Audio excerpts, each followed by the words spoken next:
The India Rural Colloquy is coming up. But what is a colloquy? The India Rural Colloquy is not a conference. It's 8 days of conversations covering all aspects of rural development, with thought leaders in the social sector, joined by leaders in government, national, state, and local, as well as business leaders. The 4th Annual India Rural Colloquy, conversations about how to make India's rural renaissance a reality. Why August 1st through 8th? Find out in our next post.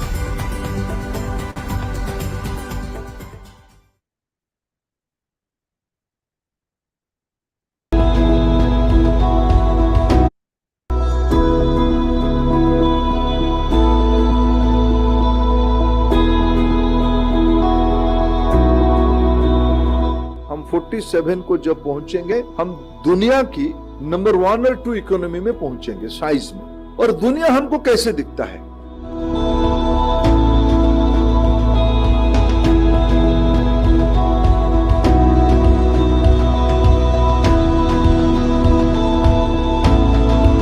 अगर हमने दुनिया को बढ़ाना है, दुनिया की समाज को बढ़ाना है, अपनी समाज को बढ़ाना है, नंबर को छोड़ दीजिए, लोगों की बातें सुनिए।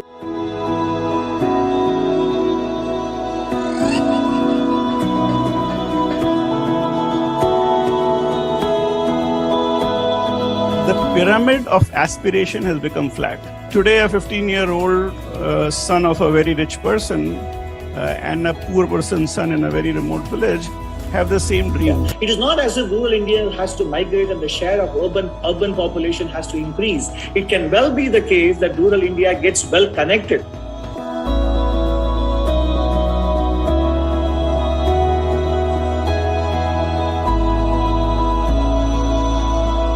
नगर निगम हमारा जब साफ हो सकता है, सुंदर दिख सकता है, तो गांव को ऐसा क्यों नहीं बनाया जा सकता है?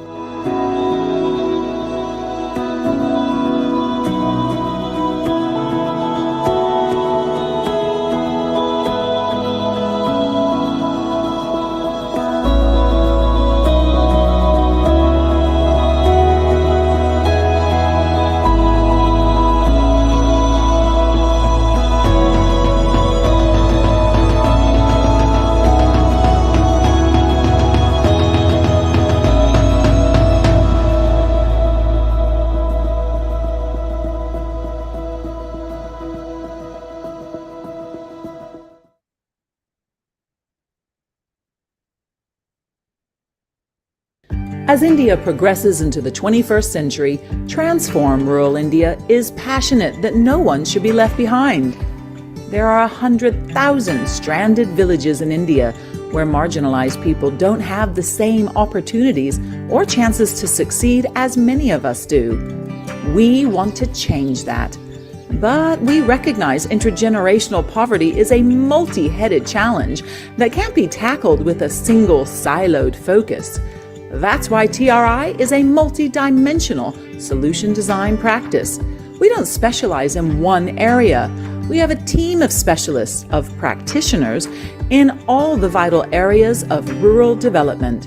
For instance, if a woman isn't eating healthy foods or given ample portions when she becomes pregnant, her child will be disadvantaged right from the start of life. That's why we focus not only on health and nutrition, but also on gender equality. If that child doesn't have teachers supported at school or a community interested in its children's education, never mind necessary infrastructure like functional toilets, that child will become disadvantaged. But an education is of little use if opportunities to build sustainable employment don't exist. That's why we build up capacities. But they're not only built up to create income, but also greater agency to voice concerns and help shape the future of their community. Of course, a changing landscape and climate will impact rural India more than others, so we help communities prepare. Our practitioners have created the thoughtful colloquy, trifocal approach to development with 3 fundamental areas of practice. Knowing that most opportunities and services for rural Indians start with the government, Our public policy and action and nudge units are embedded within government from central to state and, of course, local offices. They help develop the best processes to get villagers the services and support guaranteed to them in the Constitution. But no initiative begins without first asking the communities what they want and need. Then we design intersectional solutions and pilot programs based on those needs. And if they work, we scale up across more blocks and districts for true impact. But change isn't really sustainable unless enterprises are created and supported by supply chains and markets. Our primary work is with India's 100,000 stranded villages in Madhya Pradesh, Jharkhand, Chhattisgarh, and Uttar Pradesh, though we also create rural development solutions in Bihar, Assam, and Maharashtra. By designing Samaj, Sakar, and Bazaar solutions for rural development, TRI is building long-lasting bridges that will help bring equal opportunity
At last.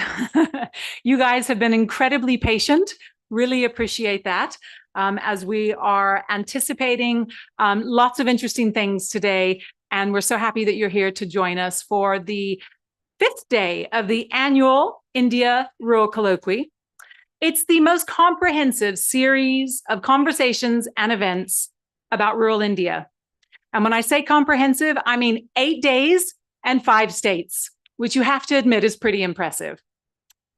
Why rural India? Of course, we all know that India is progressing and thriving, but the question that keeps most people in this room up at night is, will rural India be part of that growth story? It should be. After all, 2/3 of India's massive population live in rural areas. And it surprises a lot of urban Indians to find out that the biggest employment sector for Indian women is agriculture. But are these women part of the Viksit Bharat? Are they part of the growth story? They should be. They certainly have the drive and tenacity. They certainly have the agility and adaptability that requires you to progress to the next level.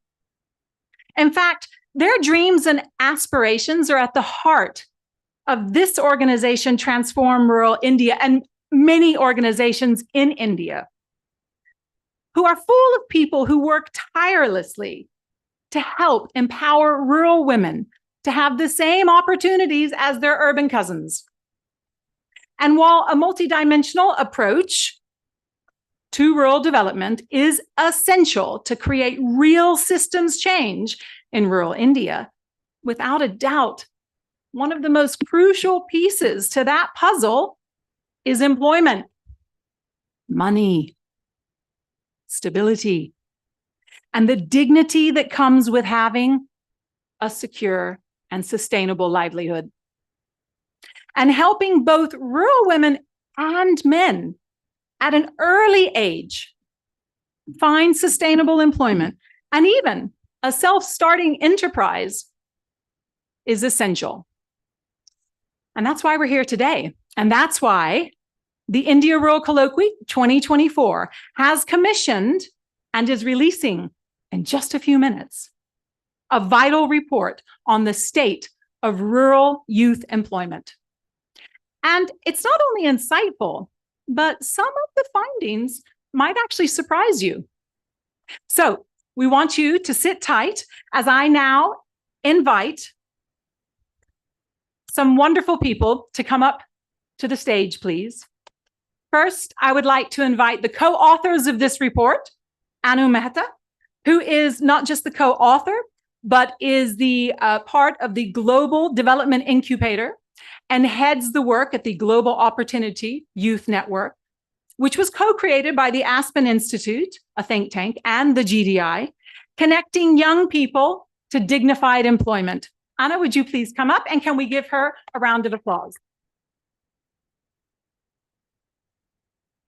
Yes, please have a seat for now, or actually we're gonna make you stand, okay? Because this stage is about to get very crowded. So you stand. I would like to also invite your co-author of this report, Sandeep Ghosh, who's the director of the Development Intelligence Unit. Hold your applause a second. I have a very long bio to read. 33 years in development, and he says, and I quote, that's why he has his gray hair. He has held many senior management positions with global commercial research agencies and served most of the multilateral and bilateral agencies in India and abroad, actually. He has loads of experience, not just working with data, but working with government to help apply that data to become great policy. So please now let's introduce Sandeep Ghosh to the stage. And of course, I would like to invite my very esteemed colleague who has just entered the room. That would be Anish Kumar, who is the co-lead of TRI. Hold your applause, hold your applause. The co-lead and co-creator of TRI. And if you have not met Anish, then you have not met one of the most passionate people working in rural development in India today.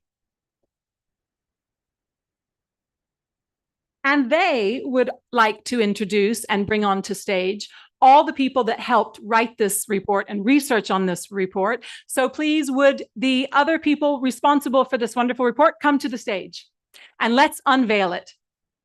Let's get some good photos.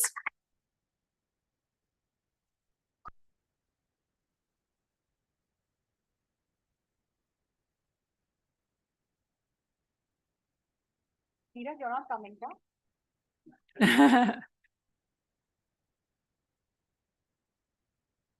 The dramatic unveiling.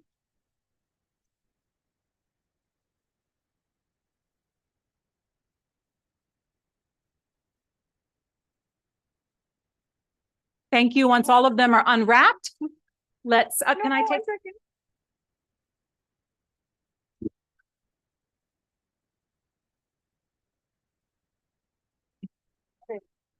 Okay, and now let's have a photo. Do we need to take anything else from in front? A photo of them holding the report. Big smiles. Wonderful, thank you. And now we will hear a presentation of the key findings. As I say, some of them might surprise you, from Anu and Sandeep. If you guys would please, now you can take a seat. Okay, and open the mics and let us know what's in this report. Do you want to stand here? All right, please.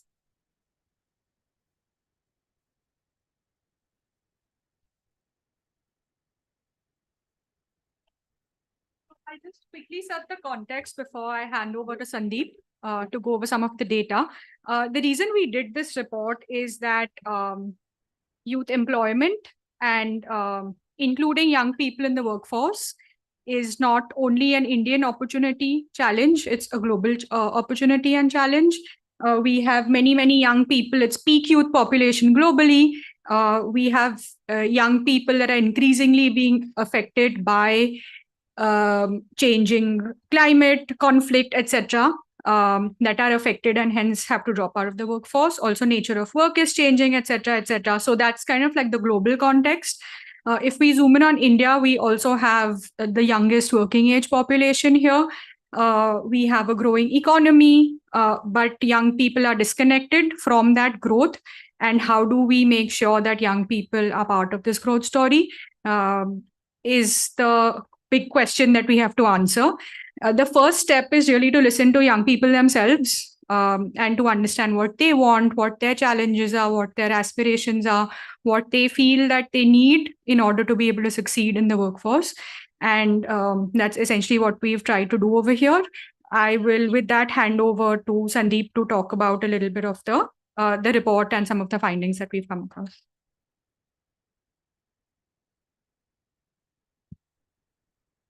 Yeah, thanks, Anu. Thanks once again. It's a pleasure to be part of such an august audience. I'm going to take you through some of the highlights of the report. You'll find the report if you just go outside and click on the scan the QR code. The entire report is already online. You can read that at your convenience. Just wanted to give you an idea about the length and breadth of the coverage. It covered 22 states, over 5,000 what we call opportunity youths aged between 18 and 35. We deliberately wanted to hear the experiences of both men and women. Therefore, we had a quota sample, which is 50-50. It was a telephonic survey. As you know, that DIU uses the Samodhi panel platform to do all its surveys. And it was all done in the vernacular, 37 telecallers posted across different states who actually went day in and day out to churn out this data within a month's time. The workforce participation, before I get into that, just wanted to let you know the three different types of people who were interviewed. Number one was people who are currently in the paid workforce. And by workforce, I mean people who actually get paid for the work that they do. So there were a bunch of people who are part of the paid workforce, but are looking for a change. The second category was people who had at one time been part of the paid workforce, but are no longer working and want to come back into the workforce.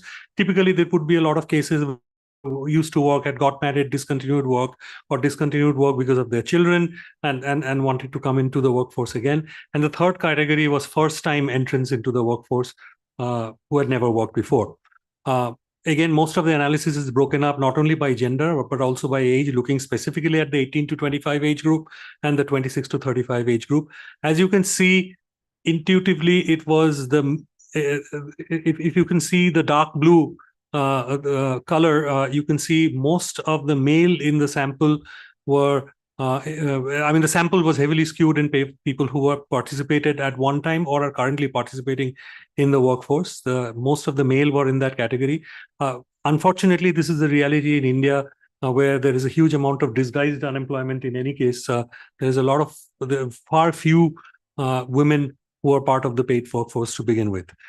Interestingly, just under 50% of the people in the survey claim that they was part of the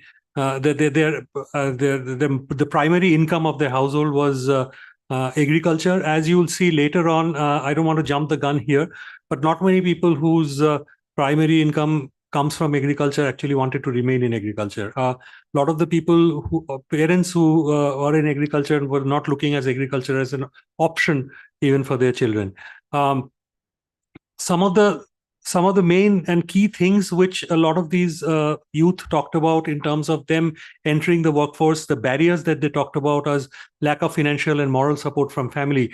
The moral support issue came a lot with the women who wanted to enter the workforce.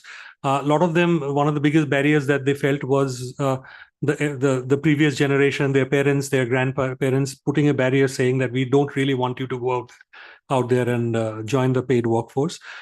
This is also part of the cultural norms and traditions. You can actually club them together as the same thing. And lack of opportunities, of course, in rural areas. This is a rural study. Please remember that this is not an urban study. This is a rural study, and there was the opportunities that present in an urban areas are far more than it is in the rural areas. Another interesting thing is that, as I said before, most of the people who are engaged in work actually wanted to change. Nobody was really 85%, 70 to 85% of the people who are currently working was looking for a change in their job. And where they wanted to actually go to is they wanted to go small manufacturing, retail, or trading business. They wanted to get into salaries. These were the major preferences as far as jobs are concerned. The type of inputs that they were all looking for in terms of a change in occupation had to do not having, this is surprising, not having to do with skilling. I know the government of India, and I mean most of the not just the government but the non-governmental world has a lot of stress on skilling. But if you went and talked to these youth aged again 18 to 35, skilling was not going to be, or training was not one of their major wants as far as a change in job was concerned. Most of them was looking for capital. They're saying that if you give us access to capital, we'll sort out what needs to be done. Aspirations and preferences across current employment. People who have never worked before wanted to go to government, but here I wanted to highlight, if you can just look at the table on the left-hand side, this is very interesting as far as we were concerned. We thought that that women would be much more inclined towards a secured government job or a salaried job. Intuitively, that's what you think is going to be the answer. That was not the case. While 30% of the male were looking for government salaried job, only 15% of the women were looking for salaried government job. On the other hand, if you look at be self-employed via vocational trade, it is most of the women who actually wanted to go and learn a vocational trade and open a very small business of their own based on that vocational trade. And less than 2% of the male actually wanted to do that. Most of the male, if not in salaried, wanted to go into running small manufacturing trades or retail business, things like opening opening a mobile repairing shop and so on and so forth, or opening a shop like a kirana ka dukan and so on and so forth, which is not so much of a taker as far as the women are concerned. But the fact remains that in every instance, especially if you're looking at people who are never worked before, or those who are actively looking for work, people who have never worked before or who have walked out of the workforce, nearly 100% of them right now are actually looking for work. Varying preferences, again, looking at youth across age groups. If you look at the younger age group, as it shows, there is a distinct difference with what the older generation wants and what the younger generation wants. Vocational trade, getting into a vocational trade on doing business is something which the younger generation really wanted to do. It's the older generation which wanted the security of a salaried job. So that's what, it's a clear difference which was coming between the two age groups. If you look at access and awareness around training, access and awareness around training, you can see access to training was abysmally low. If you look at the type of, if you look at among currently working or who have never worked, not even 10% of the people have accessed any of the government training programs. Their recall is only on a few of the government training programs. Most even haven't even heard about DDU, GKY, or RCETI. Youth views on migrating to work. This is again another counterintuitive finding. We thought that women would want to stay at home and work, wanted to work in their own village or within commutable distance, and male, it would not matter. They were going to go and work anywhere they want. Should I stop? Anywhere they want, and but that was not the case. Even 60% of the male gentry, as far as the sample is concerned, wanted work which was fairly close to home or within commutable distance. In agriculture, as I said before, currently there were not too much of takers. One of the major reasons was low. I mean, all of us know the reasons: low productivity, insufficient land, and so on and so forth. But they were very vocal and they could articulate quite well what sort of inputs that they want if they want to stay in agriculture or take up agriculture as a viable option going forward. And you can see a lot of it has to do with skilling, but even more has to do with financial support. Aspiration and challenges under entrepreneurship. Well, there was a bit of reluctance towards entrepreneurship and self-employment, primarily because their lack of skills or mindset. But most importantly, a lot of them were saying that nobody in our household has actually done business before. So we are very hesitant to take up and do something. They again could articulate quite well what sort of support they needed. They needed support for upgrading skills, financial support, mostly technical support, and support in upgrading machinery. I'm going to leave this to Anu now to wrap it up towards the end. So I'll wrap this up quickly. I just wanted to talk about 5 key insights that came out of the report. One is that the rates of workforce participation that came through the report sample are in congruence with data that's been put out into the public sector by different government departments. The second thing is that income aspiration varies very, very much across age group, across gender, etc. But it was between 13,000 rupees a month and 33,000 rupees per month. Like Sandeep said, migration was not a preference. Well over half the sample, so 60% male, 70% female, said that they preferred to find work in the district or even or close to the district where they could commute back home, even when income was 20 to 30% lower, which is interesting because that then creates much potential for job creation at the district. However, agriculture and entrepreneurship, which are key labor absorption pathways, are not aspirational for young people in their current state, but young people were able to articulate and say what they wanted in order to make these pathways aspirational. So that's kind of like key action points that we can have on the ground. These are key insights. I will just quickly take a few minutes to talk about some kind of possible solutioning. So in short, there's no single solution that can work. There's a whole range of solutions that we need. Young people move between opportunities very much like we do in our careers, and they gather skills across these different opportunities that will then help towards a little bit more progression. It's also the fact that it cannot be only young people who are skilled for the workforce, but there also needs to be increased economic opportunity at the village. So how do we take the economy to the people rather than having young people migrate? That's kind of like the second piece of thinking around the work that needs to be done.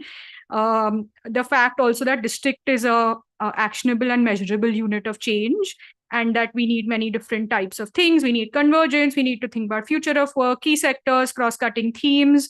How do we include youth voice? How do we think about M&E learning, etc., etc.? And all of this needs to be happening at the state at the same time to be able to work, because it's interconnected issues and opportunity. And so the solution also has to be multidimensional. Labor absorption planning is very, very critical. So how do you look at the total number of young people in a district and then think about where these young people can find jobs? This is a sample that we had done in MP in Bardwani. And then how much work do we really need? It's till we get to that saturation point where there is decreased investment and then the level of impact keeps increasing. And this happens only when we work with enough young people so that there are services that are available for all young people, whether we directly work with them or not. And I will end with this to say that there are 5 big ideas to really shift youth employment at scale in the rural areas. One is to think of district as unit of change. The second one is to increase rural economic opportunity. The third one is to think of many, many different solutions that can facilitate labor absorption at a large scale, critically including youth voice and aspirations, which we've tried to do through this report. And then also convergence of youth programming across different government departments, non-government work, private sector, etc., etc. So just these 5 big ideas. And then this piece is the work that we are doing on the ground to bring all of this different place-based approach into these districts. But we'll talk about that in the panel that follows this. Yeah. Okay. Thank you so much. Thank you so much. I really like reports that are not only full of data, that data is often unintuitive and surprising, but also offers solutions. So thank you so much. We're going to have a very interesting panel discussion about this report and more.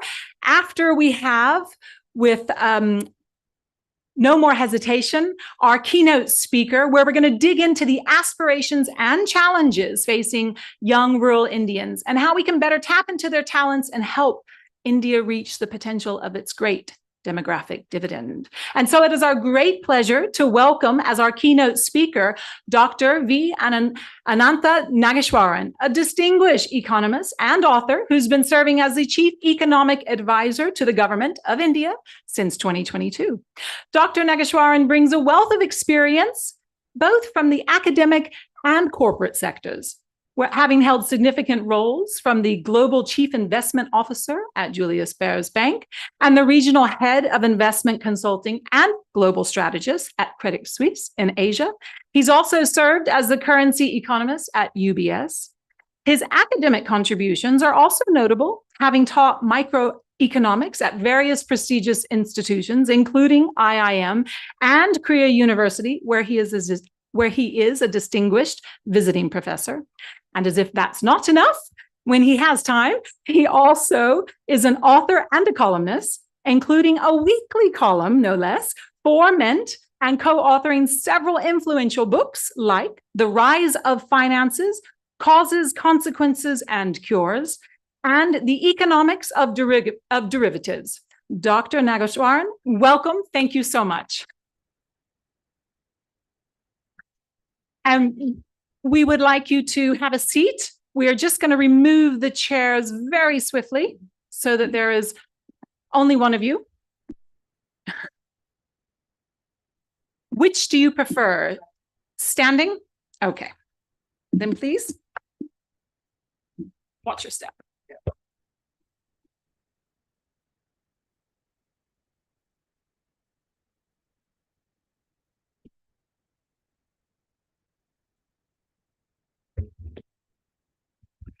Good afternoon, ladies and gentlemen, and sincere thanks to the Transforming Rural India people for thinking of me and inviting me to share my thoughts with you.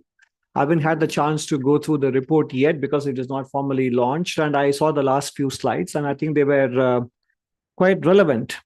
Although the brief given to me is to talk to you about the state of the economy, in particular, the state of the youth in the country, the labor aspirations and how to create jobs, etc. Barely 2 weeks ago, we brought out the economic survey. I think some of you might have had a chance to take a look at it. And also some of you might have been looking at the headlines as they are flashing by this afternoon as to what's happening in a neighborhood, etc. So obviously, this is an important issue for countries which have a large youth segment in their overall population and where the per capita income is still in the lower middle income category, such as ours. So it's important, as one of the few slides I happened to see after I entered pointed out that, the youth want to, even if agriculture or entrepreneurship are not something that they look at it ordinarily as an option, they are not averse to looking at it, provided there is some technical skill, there is some hand-holding, and there is some support, etc. given. I think it's perfectly understandable, and I'll come to that a bit later. But first, I think we need to always, when it comes to economics, when it comes to social phenomena, we need to understand the context in which some of these things occur. And employment as a subject, while it's often the case that whether it is the commentators or whether it is experts or the public, they look up to the government. We all know that economic activity largely takes place outside the government, in the private sector, in the society, and governments provide the playing field, the rules of the game, facilitation in terms of infrastructure, which includes health, connectivity, digital, physical, primary education, and law and order, and a legislative framework, rules and regulations for the conduct of commerce or interaction between members of society, between individuals and institutions, etc. So governments provide all the paraphernalia under which economic activity happens. So that's a canopy under which economic activity happens. And it is the economic activity which is captured, whether it is a very appropriate indicator or not, it is captured by the gross domestic product. Whether we like it or not, as is attributed to Churchill for having said that democracy is the worst form of government, but for all others, you could say the same thing about GDP as an indicator. You might say GDP is the worst form of indicator of economic activity, but for all others, you could say that. Because at the end of the day, it is about capturing the direction in which the economy is going. Even if you know that even with all the statistical improvements we have had, it is still an estimate. And it was conceptualized at a time when it was easy to count things that are being made. And today, a lot of things are not countable, as they say, what can be measured doesn't count, and what counts may not be measurable, right? So all these limitations being there, at the end of the day, it does capture the trend in which a country is progressing. And more importantly, and some of you may have seen the website of Professors Tyler Cowen and Alex Tabarrok, which used to be called Marginal Revolution University, mruniversity.com. I think it might have undergone a name change, but even if you type mruniversity.com, you will be taken to the most current version of it, which is a self-learning site for micro and macroeconomics. And there they show you that while you may not like GDP per se, but GDP has historically, not just last 1 or 2 decades, but historically correlated with things that we care about. The things that we care about, such as infant mortality, life expectancy, health outcomes, maternal mortality rates, etc.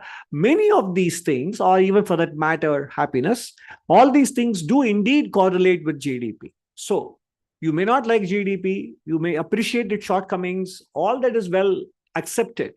That's why I said it may not be the best indicator or probably the worst indicator, but for all others. So the point I'm trying to drive at is ultimately one of the best ways in which we generate opportunities for people, whether it is entrepreneurship or employment. It is about creating and sustaining economic growth. Everything else follows from that. Because you need to have a pie that is growing to be even able to consider distributing that pie equitably. There has to be a pie to distribute to start with. So in that regard,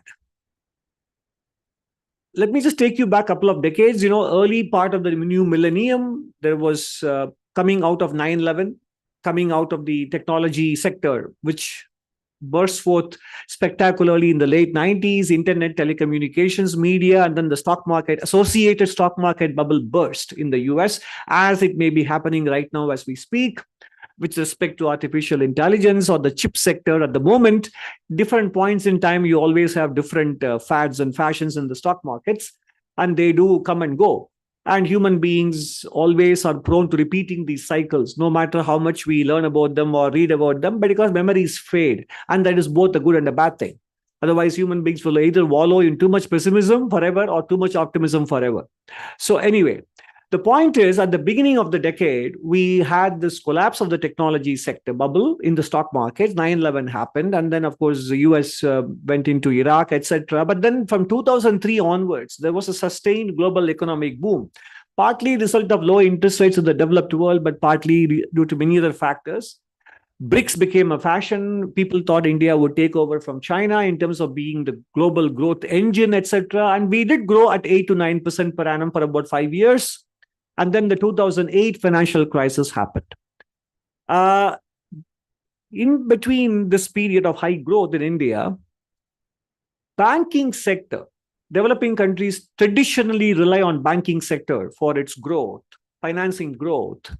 Capital markets are predominantly to be seen in Anglo-Saxon countries. Even continental Europe doesn't rely so much on capital markets as they rely on bank funding.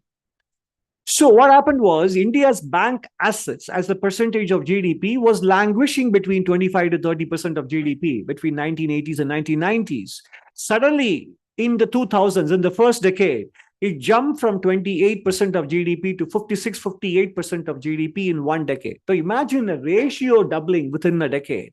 Naturally, the numerator must be growing at double the rate of denominator, which is the GDP, which in turn, the nominal GDP, not real GDP, nominal GDP was growing at more than 15% or averaging 15% in the first decade, which means bank credit must have been growing close to 30% of GDP. No wonder we had a bad debt problem in the second decade.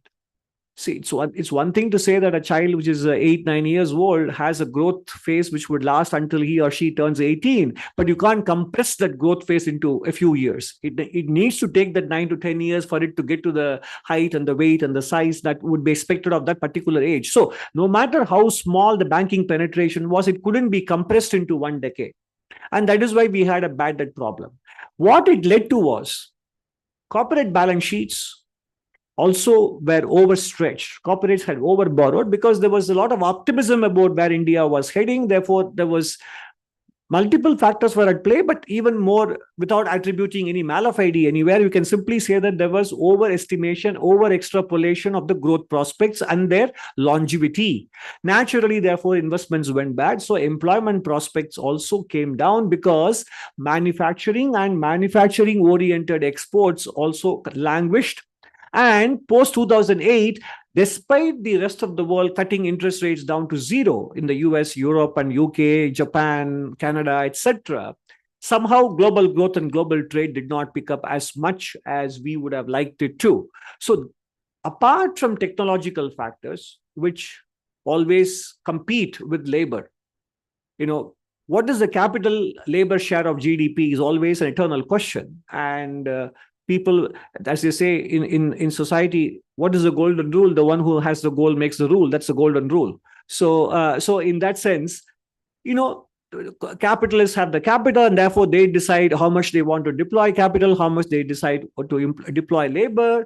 And sometimes you also compete in international markets, so you're forced to follow international trends to keep your costs low. It may come in the way of hiring because productivity typically of a machine is much more than that of a man, etc., and so on and so forth.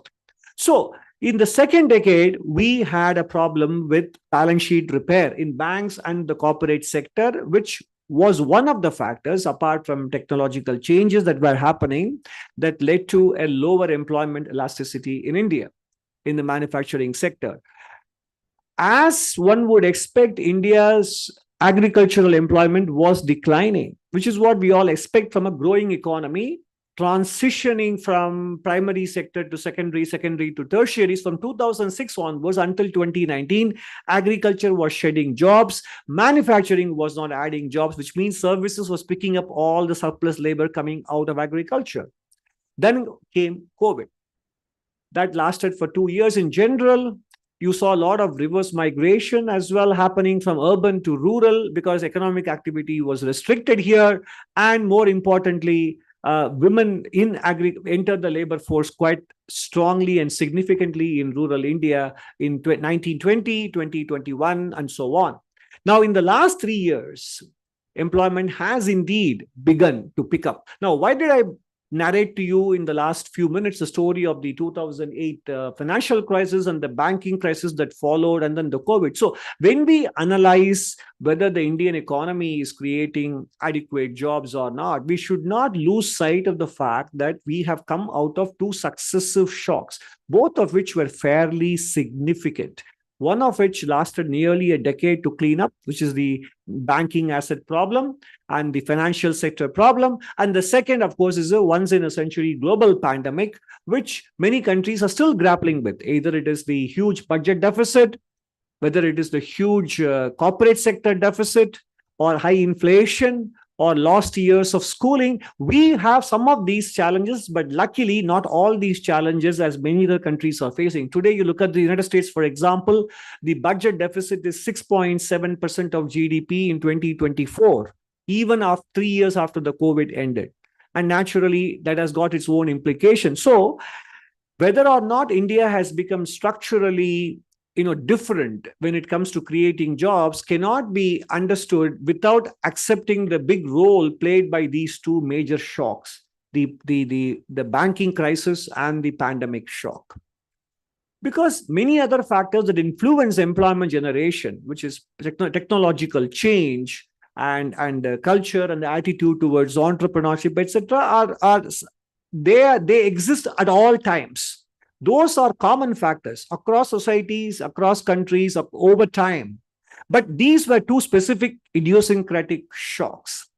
The NPA shock was very unique to India at that time. And of course, the pandemic was not unique to India, but nonetheless, given our size, we have a big impact. 2021 GDP fell 5.8%.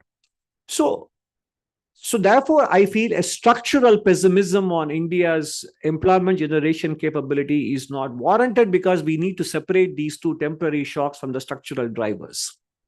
The second point is, post-COVID, the Indian corporate sector has recovered very, very well. In September 2019, they got a tax cut. But even without the tax cut, profits before tax of India's corporate sector, and I covered it in the economic survey, was 5.3 lakh crore rupees in 1920.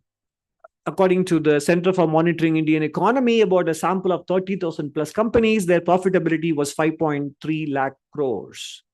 In FY23, March 23, unless you have read the economic survey, you may not remember the number. What is likely to have been the profit before tax of this sample of 30,000 plus companies? FY20, I gave you a number, 5.3 lakh crores. What would have been the number in FY23, 3 years later? Any guess? Huh? Okay, so you probably read the economic survey, but the number was 20.6 lakh crores from 5.3. In 3 years, it went up nearly 4 times. 4 times would be 21.2, right? So, and this includes financial companies also, which means banks. Banks have recovered post the non-performing crisis of the second decade. But take out the banks, it was 3x. 3x in 3 years is also still a great number. So clearly, COVID also gave an opportunity for the corporate sector, whether it is financial or non-financial, to reduce costs, partly by changing the composition of labor. And that is what we need to study.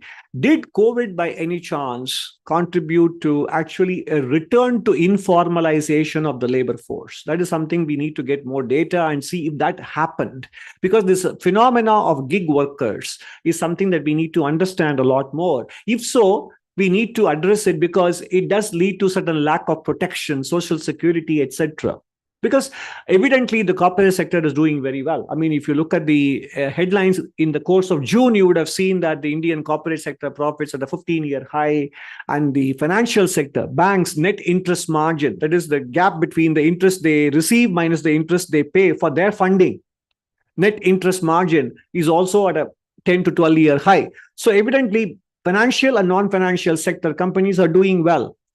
See, whether a company hires workers on a full-time basis, or even whether they hire workers from a staffing company, these people are eligible for full range of protection. Payment by check, employee state insurance corporation enrollment, provident fund, gratuity, leave, maternity benefits, etc. But if you're hired as a gig worker, then you don't get all these benefits. So the question is, we need to ask ourselves, has there been a shift once again?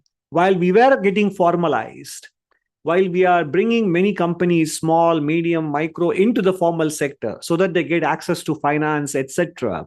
But in the process, has the labor force post-COVID especially, has it become more informal rather than becoming more formal? If so, that is something that we need to study. And that is why this budget probably has spent a lot of time focusing on 3 different kinds of incentives, whether in manufacturing, whether you are a first-time worker, and if you are hiring in bulk.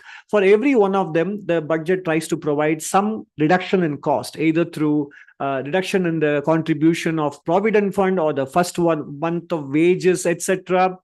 Several incentives are being sought to be given. That is one part. The second part is, of course, the training part, which is the in a hub and spoke model, revamped 1,000 industrial training institutes, ITIs, etc.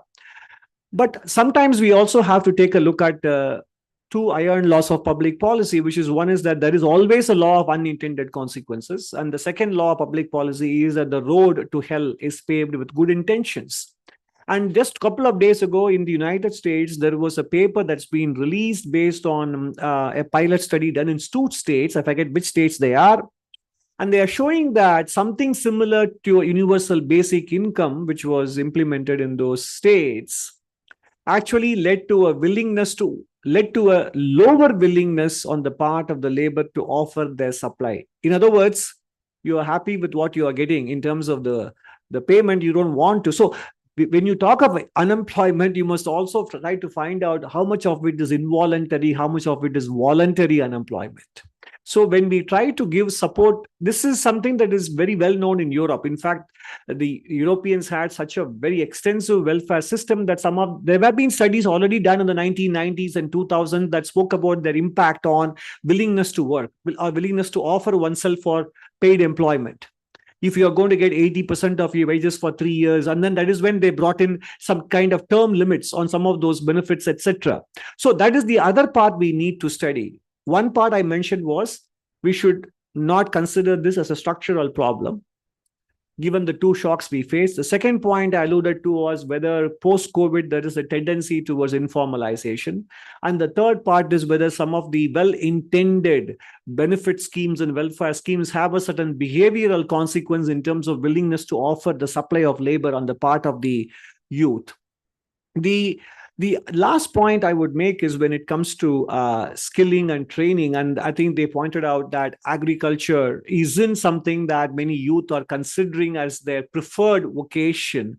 I can understand that because it is associated with some sort of it's considered a boring activity, because in general, food, at some point after you become more and more developed, your share of food consumption doesn't increase proportionately. The type of food you increase will change: more protein, more fat, more meat, or even you consume more leisure.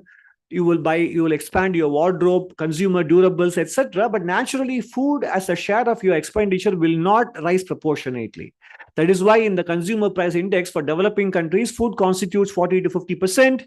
In developed countries, it constitutes between 10 and 20% at most in the consumer price index basket, because ultimately, you eat maximum of 3 meals. That you can't increase it just because you become richer now. You don't eat 5 meals a day or 7 meals a day. It doesn't happen.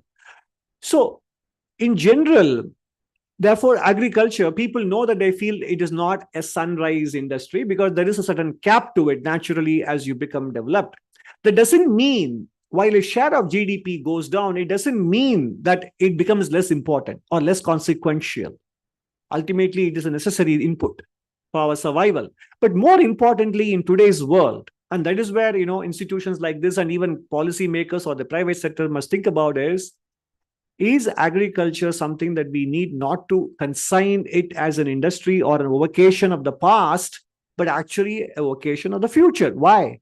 Look at the way the world is changing, because today the Indian services sector, which is a success story, especially IT-enabled services, could be threatened if artificial intelligence lives up to its hype, which is not yet, of course, proven. But if it does live up to its hype, it could easily replace low-end IT-enabled services in India.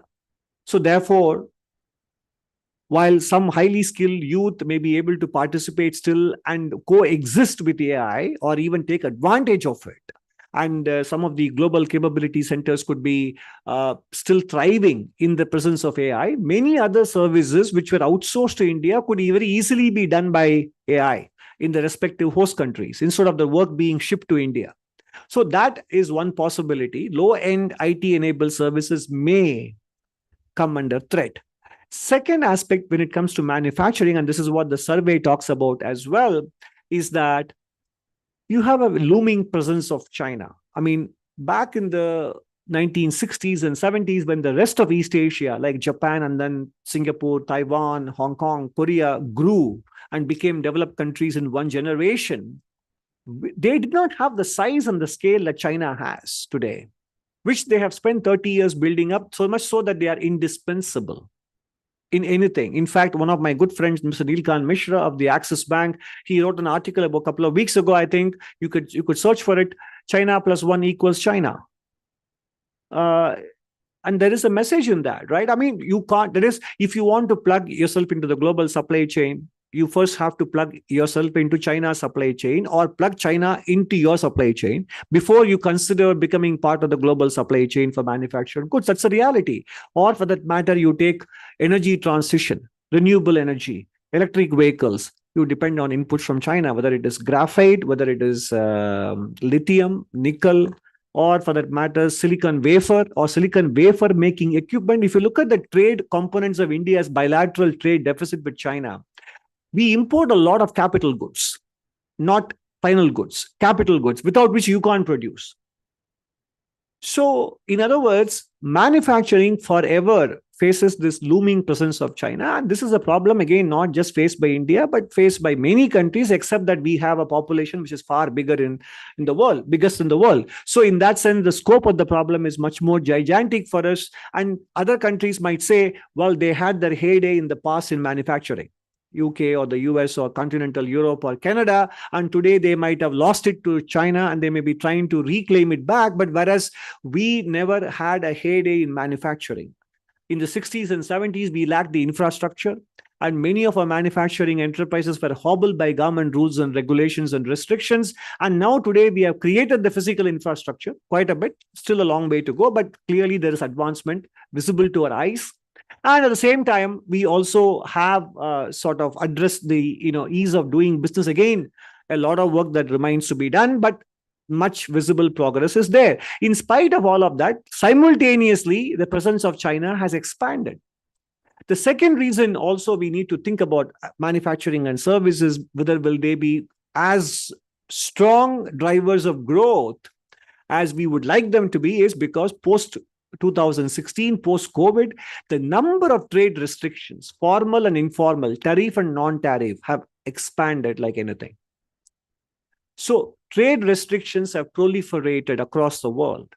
And therefore, global trade is going to be not as strong as it was growing before 2008. So we had our golden era of globalization. People who studied economic history would say the golden era of globalization was 1885 to 1914, pre-World War I, and also between 1980 and about 2008, until the global financial crisis happened. Maybe if you want to stretch it until 2015, about 35 years. So you have a problem with global trade growth, you have a looming presence of China, you have the invasion of artificial intelligence as a technology, and of course, global politics is very fragmented, multiple groups, multiple blocks, and we do not know when any one of this conflict becomes much more widespread and enduring, as some of them have already turned out to be.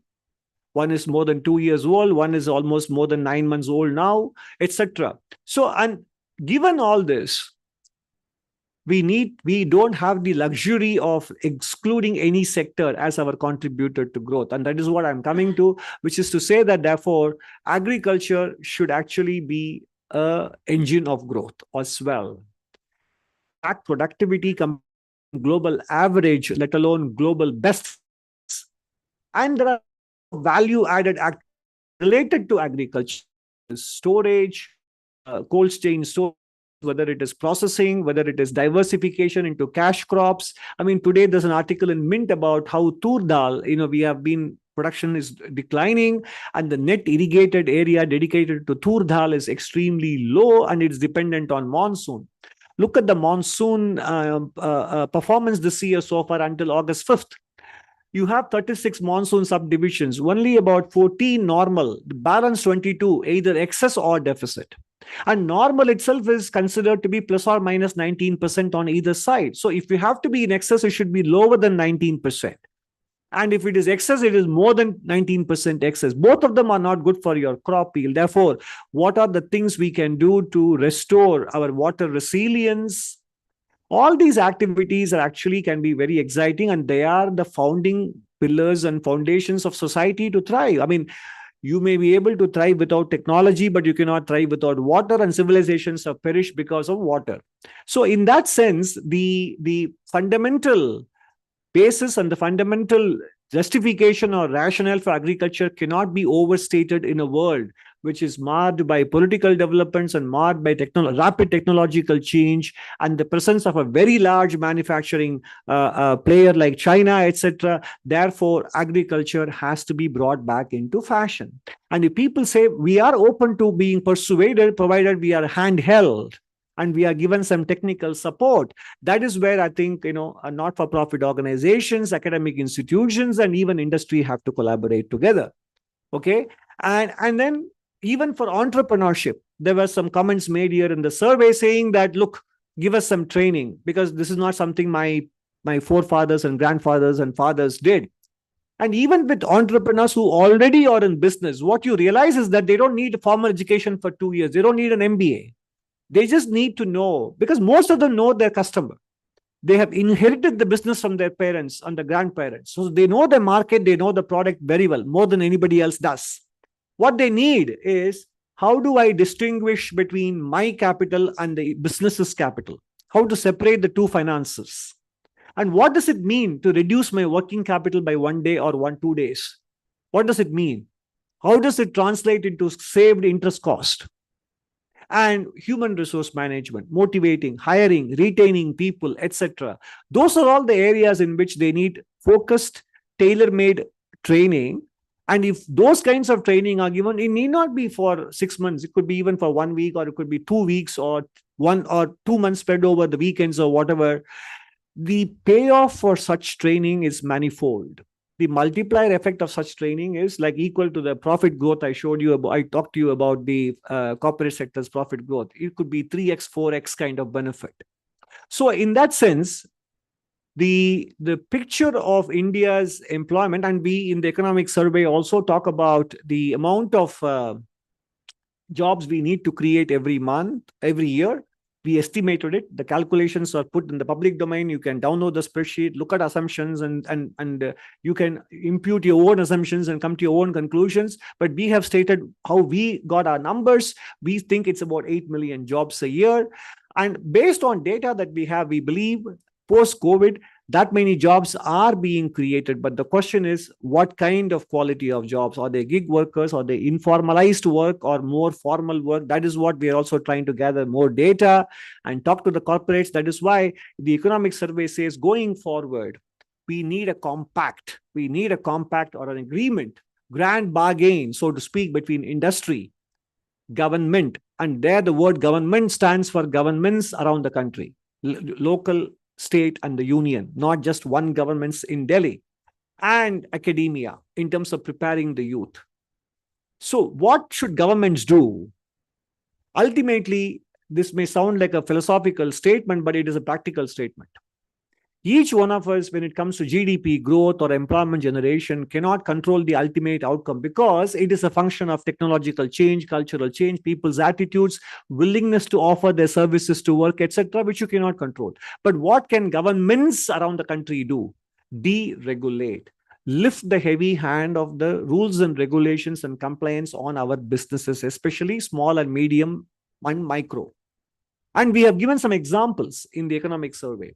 The kind of restrictions we impose on our businesses about the amount of space you need to allocate for parking, the amount of space you need to allocate per worker, the 4 sides of a building, of an area, land area, the setbacks we need to allow. If you take away all of that, a business is left with about 20 to 40% of the land space to build the factory. And this is based on the work by similar enterprising outfits such as yours, called Prosperity with ends with the I.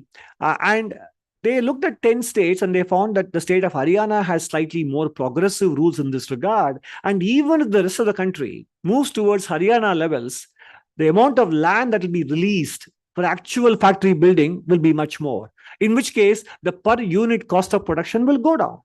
And entrepreneurs will hire more people.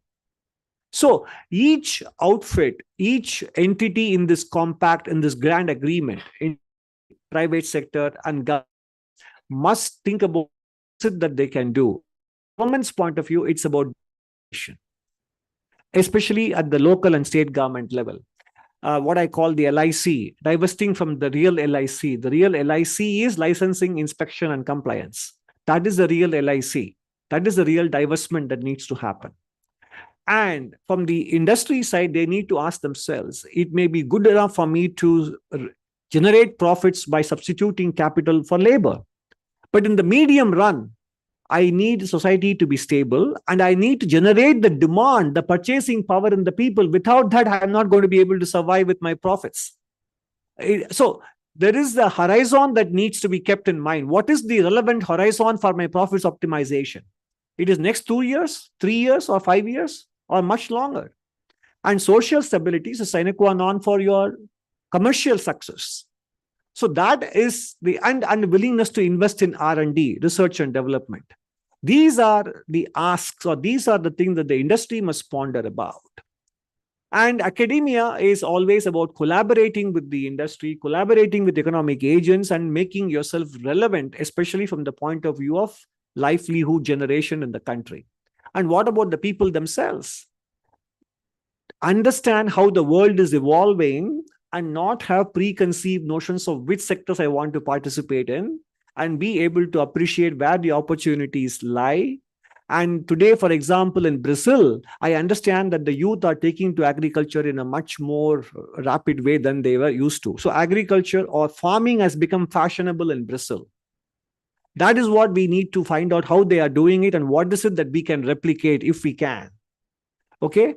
And more importantly, the youth of the country also must keep themselves in good health, physical health, because we ignore the micro determinants of productivity. We always speak about macro determinants, technology, skilling, and automation, and about education. All these things are fine. And then, deregulation, liberalization, tax laws, etc. All that is fine. But micro determinants of productivity are equally important. One of the most important micro determinants is physical health. And whether screen time, sedentary activity, junk food consumption, all these things are going to impact the demographic dividend. So, therefore, we have a very unique set of opportunity and a unique set of challenges in this country. The challenge may appear daunting, but let's not forget that we are attempting an extraordinary transformation of a country, which is obviously a subcontinent. And you can see that. I mean, each state, if you map it to another country with a similar population, you have 28 different countries packed inside this country. And all of them have their own unique set of problems. And we have all the accumulation of all these challenges, and we are attempting this transformation within a democratic framework. And our per capita income went from 6,000 rupees in 1990 to 2.12 lakh rupees in 24 March, in the 30 financial years. In dollar terms, it went from $348 to $2,500 in these 30 years. So you might say, well, China grew around the same number, 348 to about $12,000 or $13,000 as they went on to become an $18 trillion economy. You're at $3.6 trillion. We understand that. But we should also remember that per dollar of debt, India has generated more GDP than China has, which means it is always possible to juice up your economic growth, or if you're an investor in the financial markets, you can juice up your returns by taking on more debt, more leverage. But ultimately, you have to pay it back. So in that sense, we have been more efficient in utilizing capital. So that is why you just can't compare absolute numbers. And apart from maintaining physical health, etc., well, education, skilling, and all these things are important. We should also become students, whether or not you are a formal student of economics, you must also be a student of economic history in general, regardless of whether economics is your discipline or not. Because ultimately, we in our societies, in our civilizations, we believe in circularity and not in linearity. What goes around comes around, and things come back in cycles. Okay, so in that sense, sometimes if you study history, it is not just about the classroom exercise, but it is something that repeats in different ways. So history may not repeat, as I say, at least it rhymes. So in that sense, we need to appreciate the context in which the world is going towards in the next 25, 30 years, and accordingly modulate and moderate our expectations and also be more prepared. And some of us who do this should therefore have the responsibility of sharing it with the rest of the public who may or may not be inclined so. So these are my thoughts. Thank you very much for listening to me. I hope it has been a worthwhile exercise for you.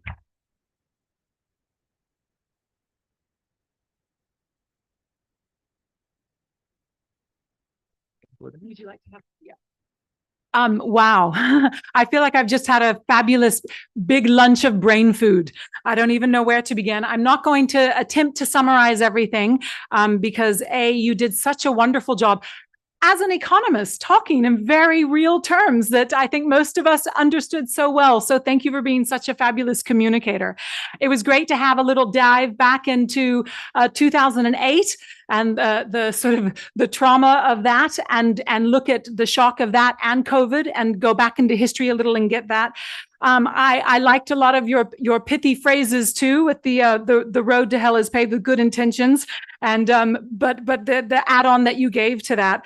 I think it was so great, though, particularly for those of us in this room, to hear you say that while agriculture is a sunrise industry, it is not inconsequential.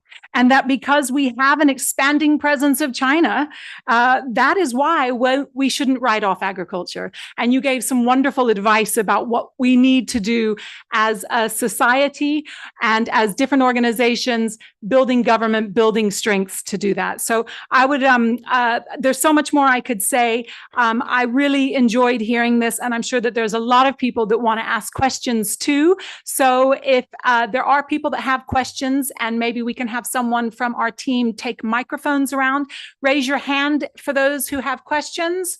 I know we have a question over here and in the back probably. Who has a question that wants to go first?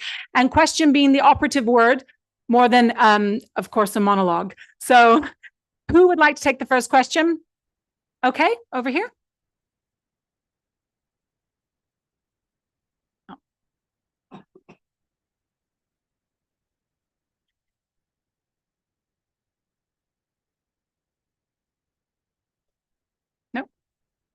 Why don't you? So I'll just ask here. So thank you very much. It was very insightful, and by the time people are digesting and coming up with question, I wanted to ask. You talked very nicely about the global fracturing that is happening, the geopolitical issues that are happening, and that's why the globalization era that was there is not probably going to look like the same in the next few years. But I guess if India has to create opportunities at scale for young people entering the workforce every year, and we understand manufacturing and services is an important sector of the economy. So given the current, geopolitical issues with China rising, a lot of trade restrictions coming in, what are the challenges that you see that India is not able to so far take advantage of these challenges, and what India can do more to take advantages of supply chain moving away from China, as you have said, just in time replacing just in case. So what just in case replacing just in time. So what can be done by India to take that opportunity and also attract more investment? So we have seen investment-led models. So sort of a multi-layered question. Thank you. I think many of the things that we have been doing in the last several years are clearly meant to address the questions you asked. How do we participate in the globalized economy? How do we raise our share of manufacturing in the Indian economy? How do we plug ourselves into global supply chain? And more importantly, how we build our own domestic supply chain resilience? These are the questions that are being addressed. So, for example, many people think that India experienced premature deindustrialization, but I'm one of the few who think we never industrialized enough because we lacked the infrastructure. So the biggest deficiency that was there was the absence of adequate physical infrastructure, and that is being addressed, whether you look at the road length or installed generation of electricity capacity, whether it is the number of airports, which doubled in 8 years compared to what we built in the first 67 years, etc., since independence.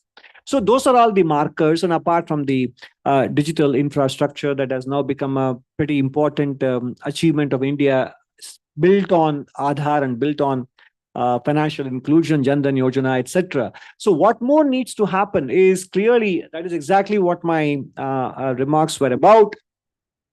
I think the private sector has to invest more in long-term research. If you look at it, in fact, we have a research from Ernst & Young, I think, which shows that actually in terms of fiscal and other incentives, the governments in India have not been very stingy in incentivizing R&D, but the private sector has been relatively found wanting in terms of taking it up and doing fundamental research. So that's why I said the important thing is we need longer term thinking and longer term horizons on the part of the private sector. On the part of the public or the youth bulge, we basically need a mindset of continuous learning. And I think that is required. And as far as the governments are concerned, I spelled out the more important thing is to let go, deregulate. I think that is still the case, whether it is a tax or non-tax administration, to make it uniform, predictable, transparent, and stable, more importantly.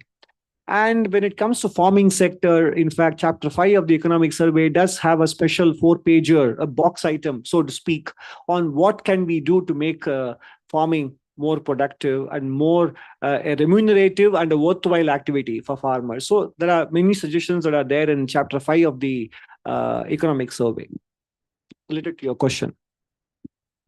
Thank you very much. Do we have another question?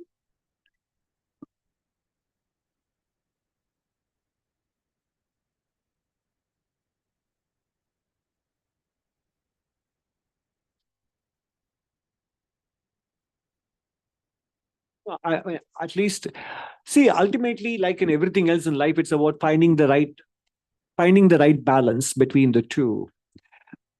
So, for example, when we impose, effectively, the answer is, do we have when it comes to non-financial sector, because when it comes to financial sector, it's a completely different story in my view, because I've been in that sector, and the book, The Rise of Finance, Causes, Consequences, and Cure, which I wrote about, I believe that the financial sector, if you regulate it on a principle basis, they end up running rings around regulators.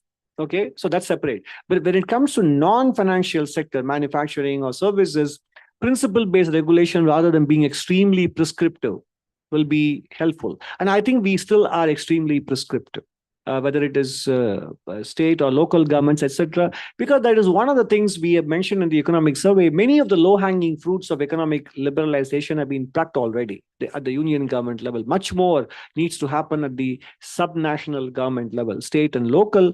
And in fact, that is why we say the mantra for the next 10, 20 years is grunt work.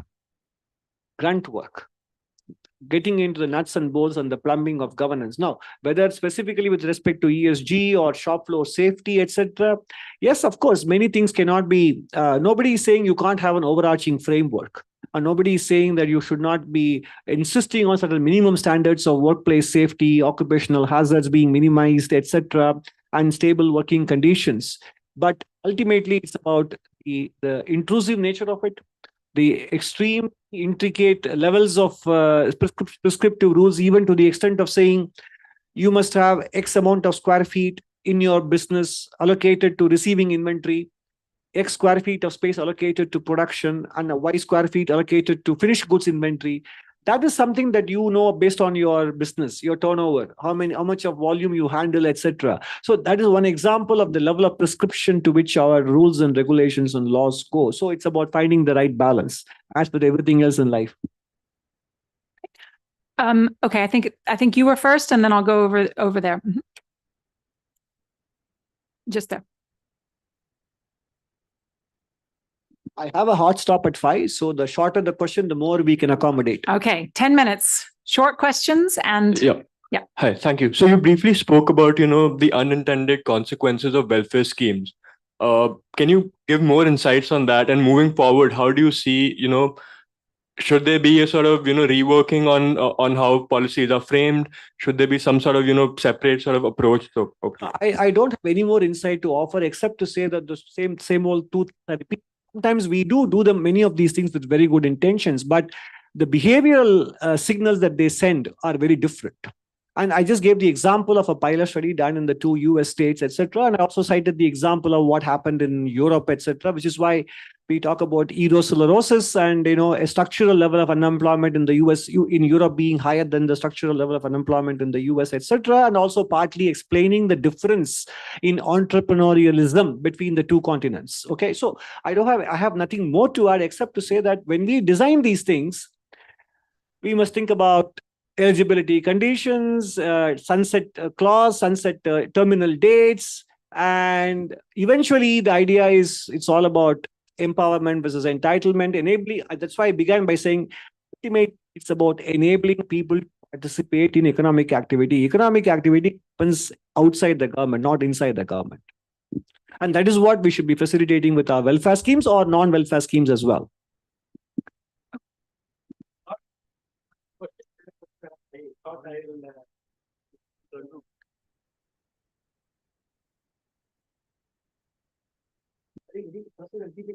And hold it for 2 seconds, then it works. Here it's working. Yeah. I was just affirming to sir both the economic survey and your talk here. Few things that we do at TRI, sir. One is on the agriculture. We are looking at it in a more not one of past, which actually one of our colleagues says it is what he described as BNK, Bhuka Nanga Kheti, where you have to be on sweat and just keep working on. So if you start moving ahead, bringing more mechanization, high value agriculture, linking it with secondary agriculture opportunities. That's what at TRI we do 2 programs of ours. One is the Millennium Farmer Development Program in Jharkhand on a very large scale, where technology is the driver of, you alluded to the productivity gaps, there is a headroom there. So that is one. The other is the program, sir, we have worked with the Ministry of Rural Development around Lakpati Didi. Again, we have looked at mass scale diversification. We are involved with the Ministry of Rural Development around that. The second, sir, you talked about the first gen entrepreneurs and what they need in terms of small bite-size nano inputs. Again, that is a program actually, as you came to the slide that was on with Anu, with the Global Opportunity Youth Network. So what we are doing is at the district level, we are creating an anchorage. And the other thing that we are trying to do is bringing, sir, because it is fragmented, MSDE, MSME, MORD, and what have you, sir, agriculture. So we are trying to converge it at the district level, and we have created, again, building from Potter's framework of, we have created a district livelihood opportunity metrics, and there we are doing all these training. And what we say is, if you wish to move out of agriculture, do some business, it should be a wish away. So within 10-20 villages, we have established a digital hub which provides this foundational learning opportunities and also linkage opportunities. The last one, sir, you flagged about EODB and the way you talk about the role of local government, district governments. Again, we have done one of our sister concern is National Association of Farmer Organizations, NACPO, sir. We have done a state ranking of EODB for FPO business, sir. Okay. And we'll be sharing it with you. So we're working with the Ministry of Agriculture around that. One thing that you really talked about, the compact, the new compact between the corporate government and academia. So the foundational work of TRI is creating a compact at the locality level, sir, where we look at panchayats, the women collectives and other community collectives, sir, in the private voluntary organizations, as Tocqueville would have put it. So at one end that, the constitutional local governance structure and the front line of local government. It could be AAA in health, it could be school teacher in education. So bringing all of them together around solving local problems and taking charge of the issues, the aspirations that the communities have. And again, we had very rich dividends. We'll be happy to share with you around that, sir.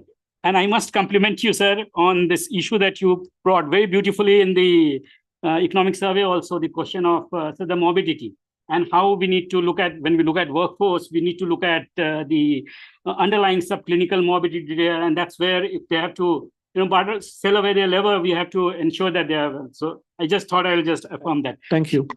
Shakti, you had, yeah.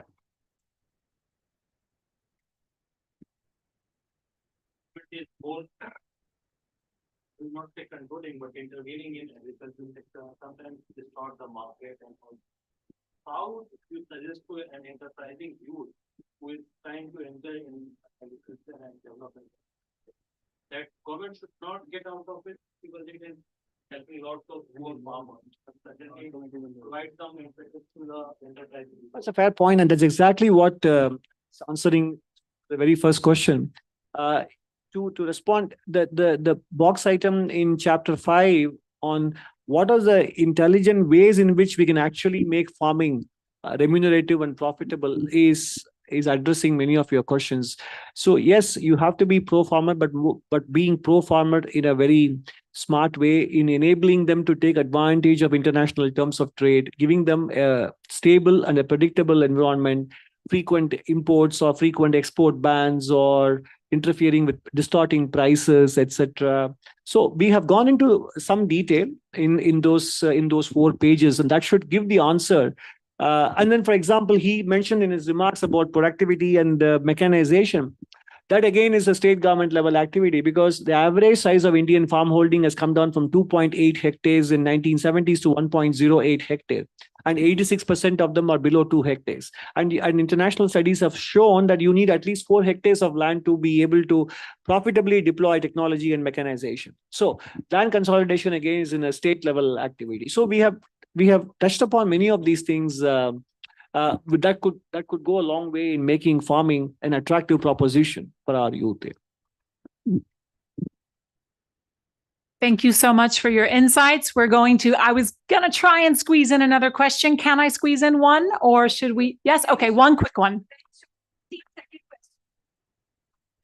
So as an economist, what would you say are the 3 to 4 things that we can do to increase economic opportunity at the district, and then also map at some level the gross district product to see if there's macro level shifts? I think towards the end of my, this kind of question definitely requires some thinking, and I don't want to give without not well thought through kind of answer. But I kind of alluded to what an economist can do is about understanding because being wedded to a particular school of economics or ideology in a rapidly changing global environment is not necessarily going to pay dividends. So, and we mentioned it in the economic survey, neither capitalism nor socialism, but pragmatism is what is going to help us. And therefore, understanding context, understanding history, and some situations may require you to say markets can do the job. Some situations you may be required to say, no, government has to play a leading role. So to be able to have that intellectual open mind and to be able to convey that to the non-economist audience is the best service you can do. What a great place to end it on. Thank you. And another pithy phrase from you that we will be quoting, I'm sure. Let's have a round of applause, please, for our keynote speaker, Dr. Nagarajan. Thank you so much, sir. I think we have a quick little thank you from TRI before you leave.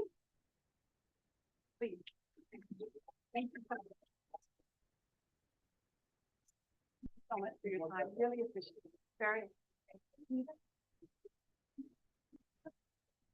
We will take a 5-minute break, stretch your legs, and then we'll come back with our last and very interesting panel discussion.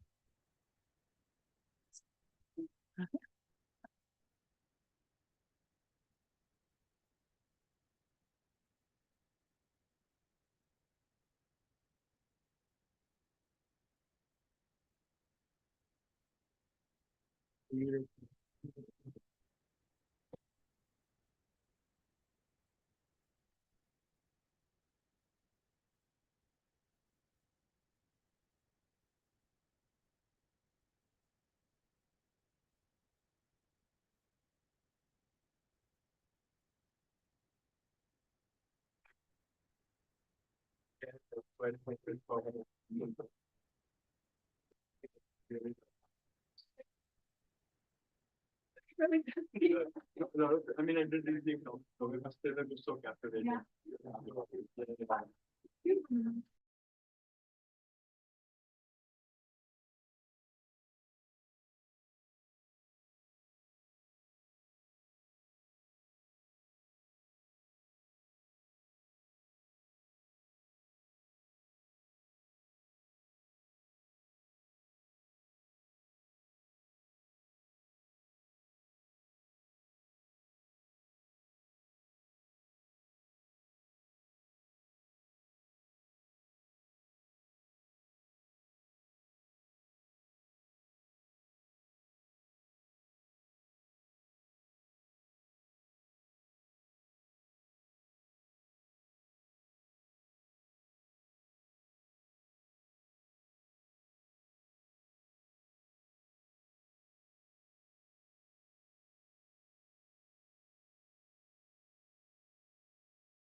अगर हमने दुनिया को बढ़ाना है, दुनिया की समाज को बढ़ाना है, अपनी समाज को बढ़ाना है, नंबर को छोड़ दीजिए, लोगों की बातें सुनिए।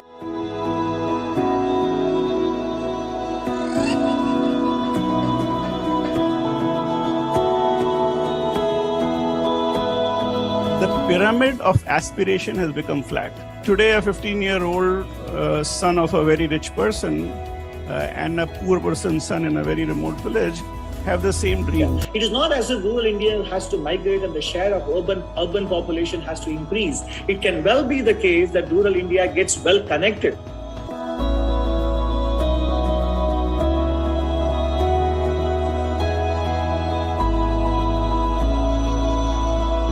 नगर निगम हमारा जब साफ हो सकता है, सुंदर दिख सकता है, तो गांव को ऐसा क्यों नहीं बनाया जा सकता है?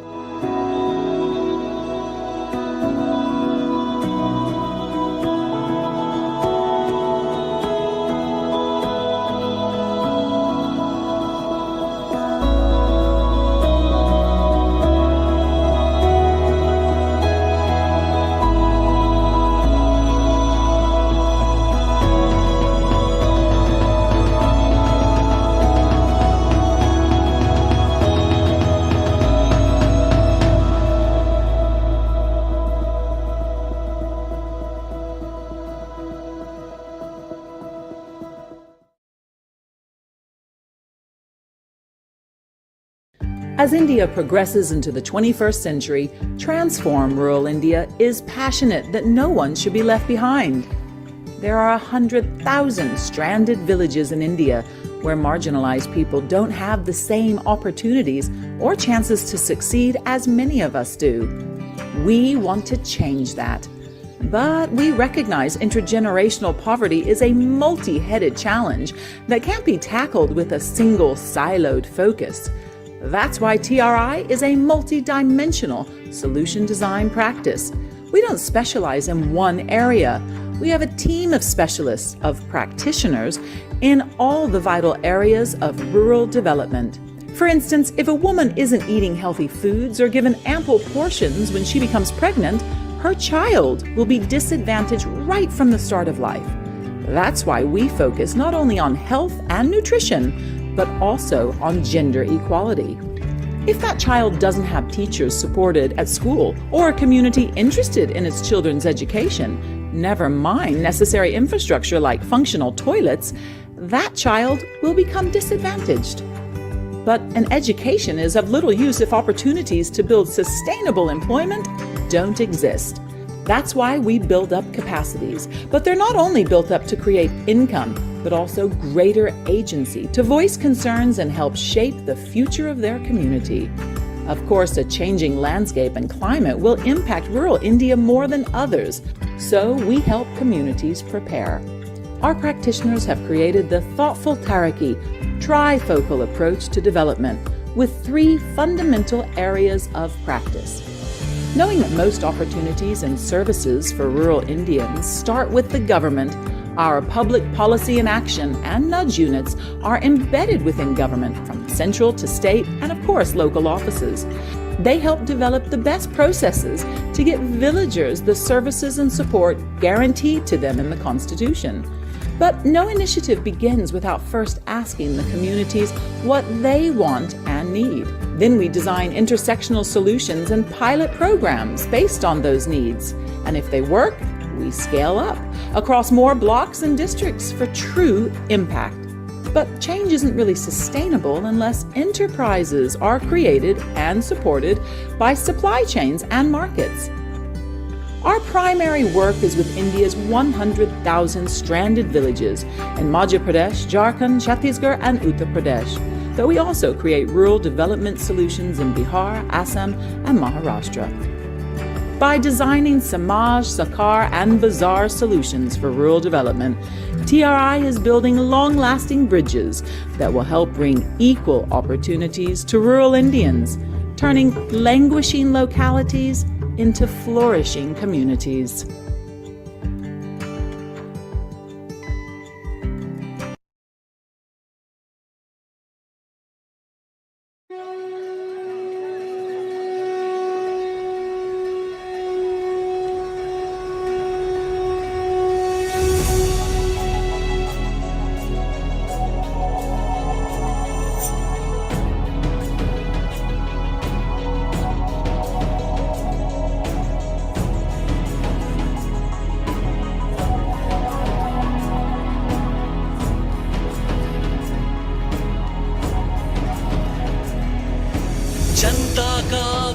रोशन किया, वर्षों जकड़ी बेड़ियों को अब तो तोड़ो। क्रांति की मशाल जला गांधी बोले, अंग्रेजों भारत छोड़ो। बहुत सहा गुलामी को अब ना सहेंगे, आजादी की बात रही वो लेके रहेंगे।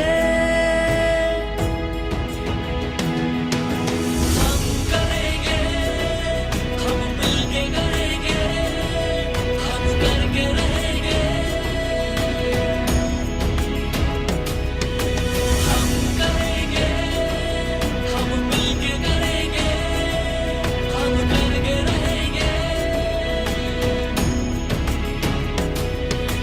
उसी अगस्त की बेला में हम सौगंध उठाते हैं, सशक्त राष्ट्र के सपने को चलो मिलकर आज सजाते हैं। हर युवा को रोजगार मिले, हर नारी की आजादी हो, हर घर स्वास्थ्य सबल बने, ये गली गली मुनादी हो।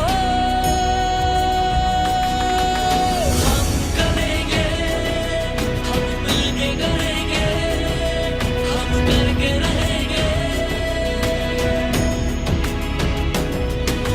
हम करेंगे, हम मिलके करेंगे, हम करके रहेंगे।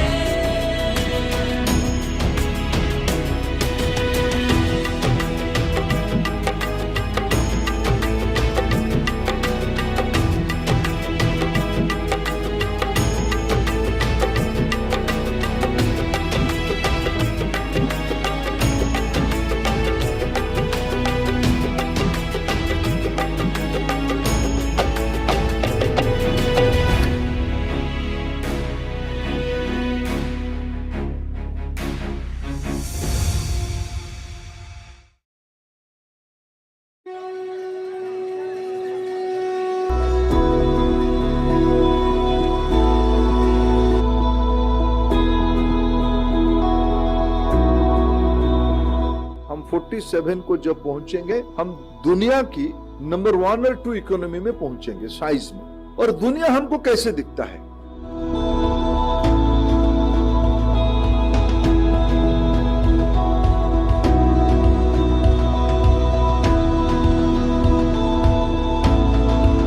अगर हमने दुनिया को बढ़ाना है, दुनिया की समाज को बढ़ाना है, अपनी समाज को बढ़ाना है, नंबर को छोड़ दीजिए, लोगों की बातें सुनिए।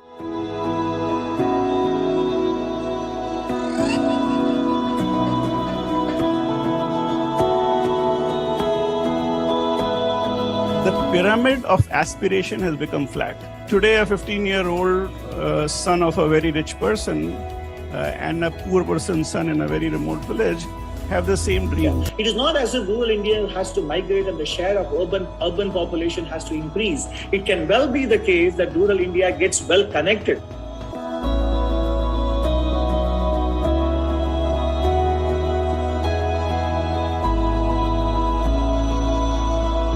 नगर निगम हमारा जब साफ हो सकता है, सुंदर दिख सकता है, तो गांव को ऐसा क्यों नहीं बनाया जा सकता?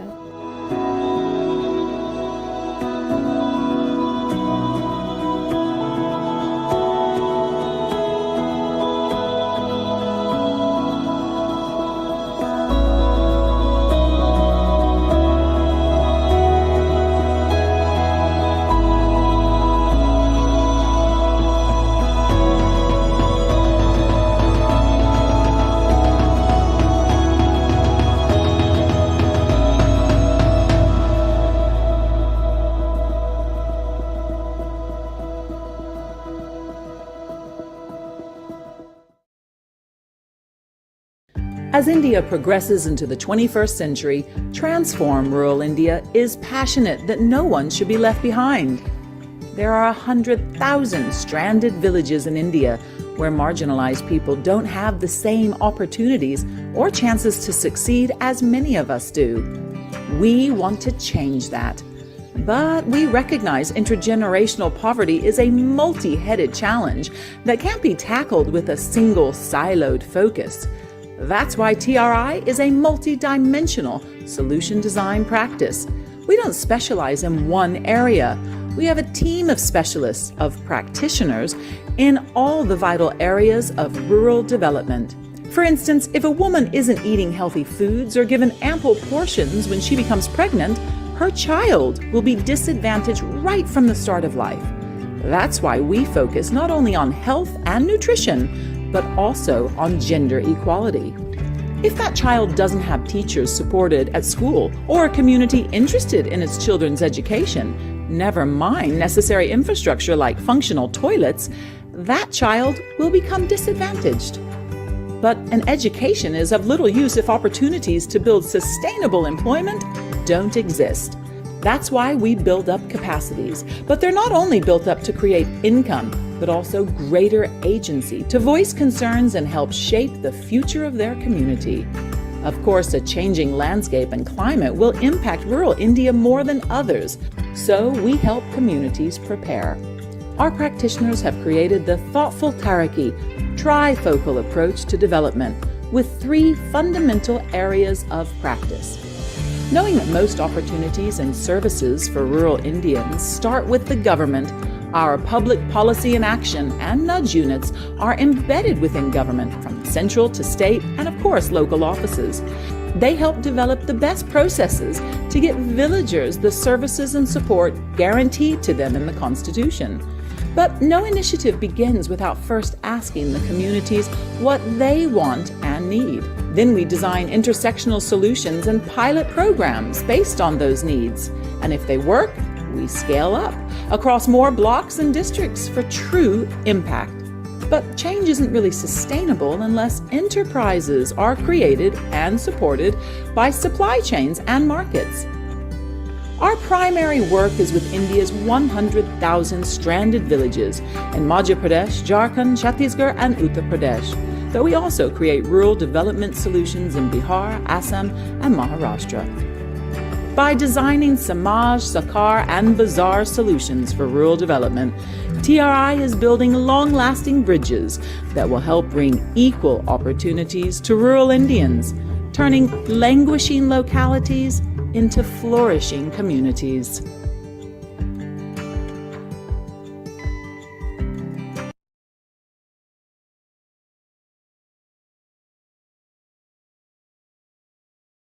As India progresses into the 21st century, Transform Rural India is passionate that no one should be left behind. There are 100,000 stranded villages in India where marginalized people don't have the same opportunities or chances to succeed as many of us do. We want to change that. But we recognize intergenerational poverty is a multi-headed challenge that can't be tackled with a single siloed focus. That's why TRI is a multi-dimensional solution design practice. We don't specialize in one area. We have a team of specialists, of practitioners, in all the vital areas of rural development. For instance, if a woman isn't eating healthy foods or given ample portions when she becomes pregnant, her child will be disadvantaged right from the start of life. That's why we focus not only on health and nutrition, but also on gender equality. If that child doesn't have teachers supported at school or a community interested in its children's education, never mind necessary infrastructure like functional toilets, that child will become disadvantaged. But an education is of little use if opportunities to build sustainable employment don't exist.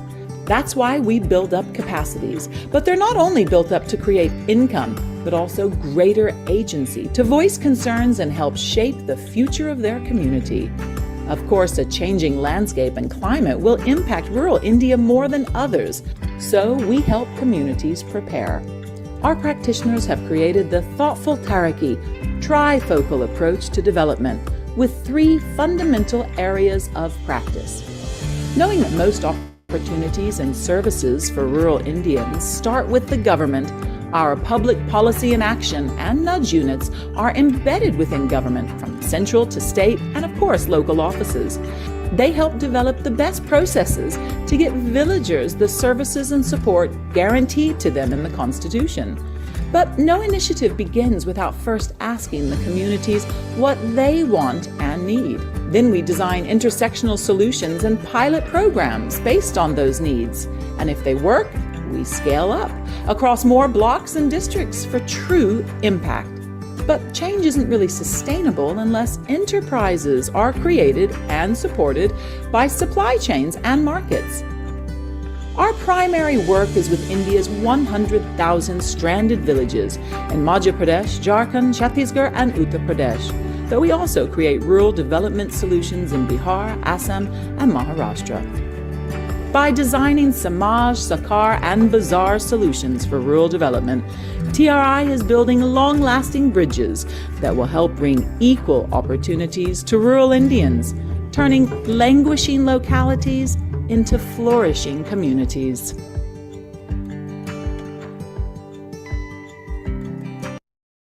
As India progresses into the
Okay, I hope you all enjoyed the tea and coffee, and particularly the cinnamon and sugar cookie. I did.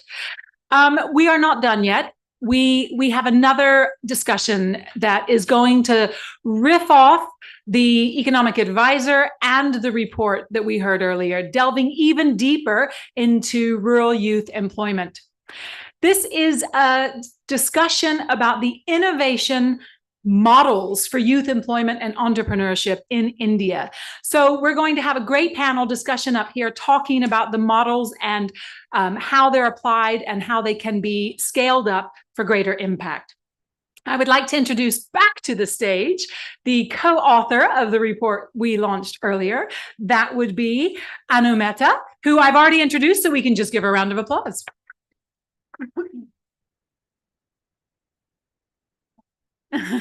She will be joined by Kanika, who's green and inclusive entrepreneurship vertical at Development Alternatives. She's currently also part of the founding team and director of India Micro Enterprises Development Foundation, a Section 8 company that aims to build local ecosystems for green and inclusive entrepreneurship. Let's put our hands together for Kanika. And because I hope you are all, not that I want to appear ageist, but I hope that you recognize that we have some wonderful younger women to discuss youth employment here today. And we're also going, excuse me? Recent youth, yes. They're beyond youth, but they still feel the youth vibe, don't they?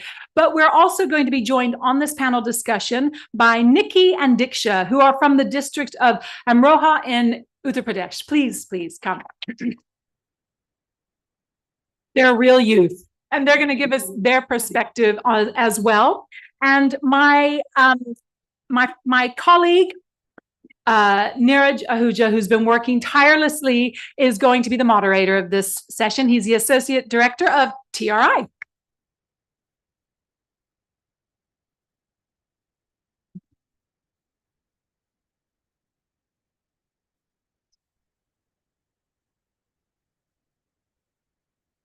Thank you, Lindy, for this warm welcome. And thank you, everyone, for joining us for this concluding session.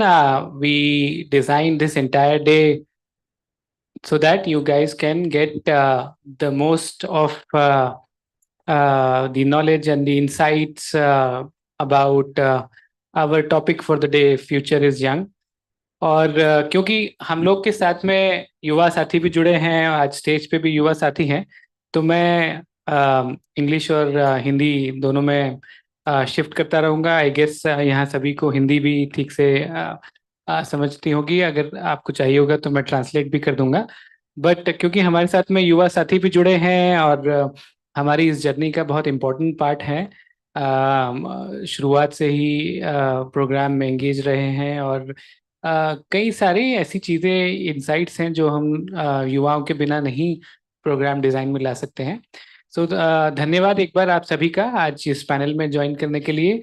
आपने आज शुरू से देखा, हम लोगों ने शुरुआत में एक सेशन रखा था कि भारत में युवाओं को अगर रोजगार देना है तो एक कंस्ट्रक्शन सेक्टर जो है, कंस्ट्रक्शन रियल एस्टेट सेक्टर जिसको बोलते हैं, उसमें काफ़ी अवसर हैं. उसमें बहुत इन्वेस्टमेंट्स जाने वाले हैं देश में. सरकार भी उसके ऊपर बहुत खर्चा कर रही है. आप लोग देख रहे हैं, रोड्स बन रहे हैं, ब्रिज बन रहे हैं.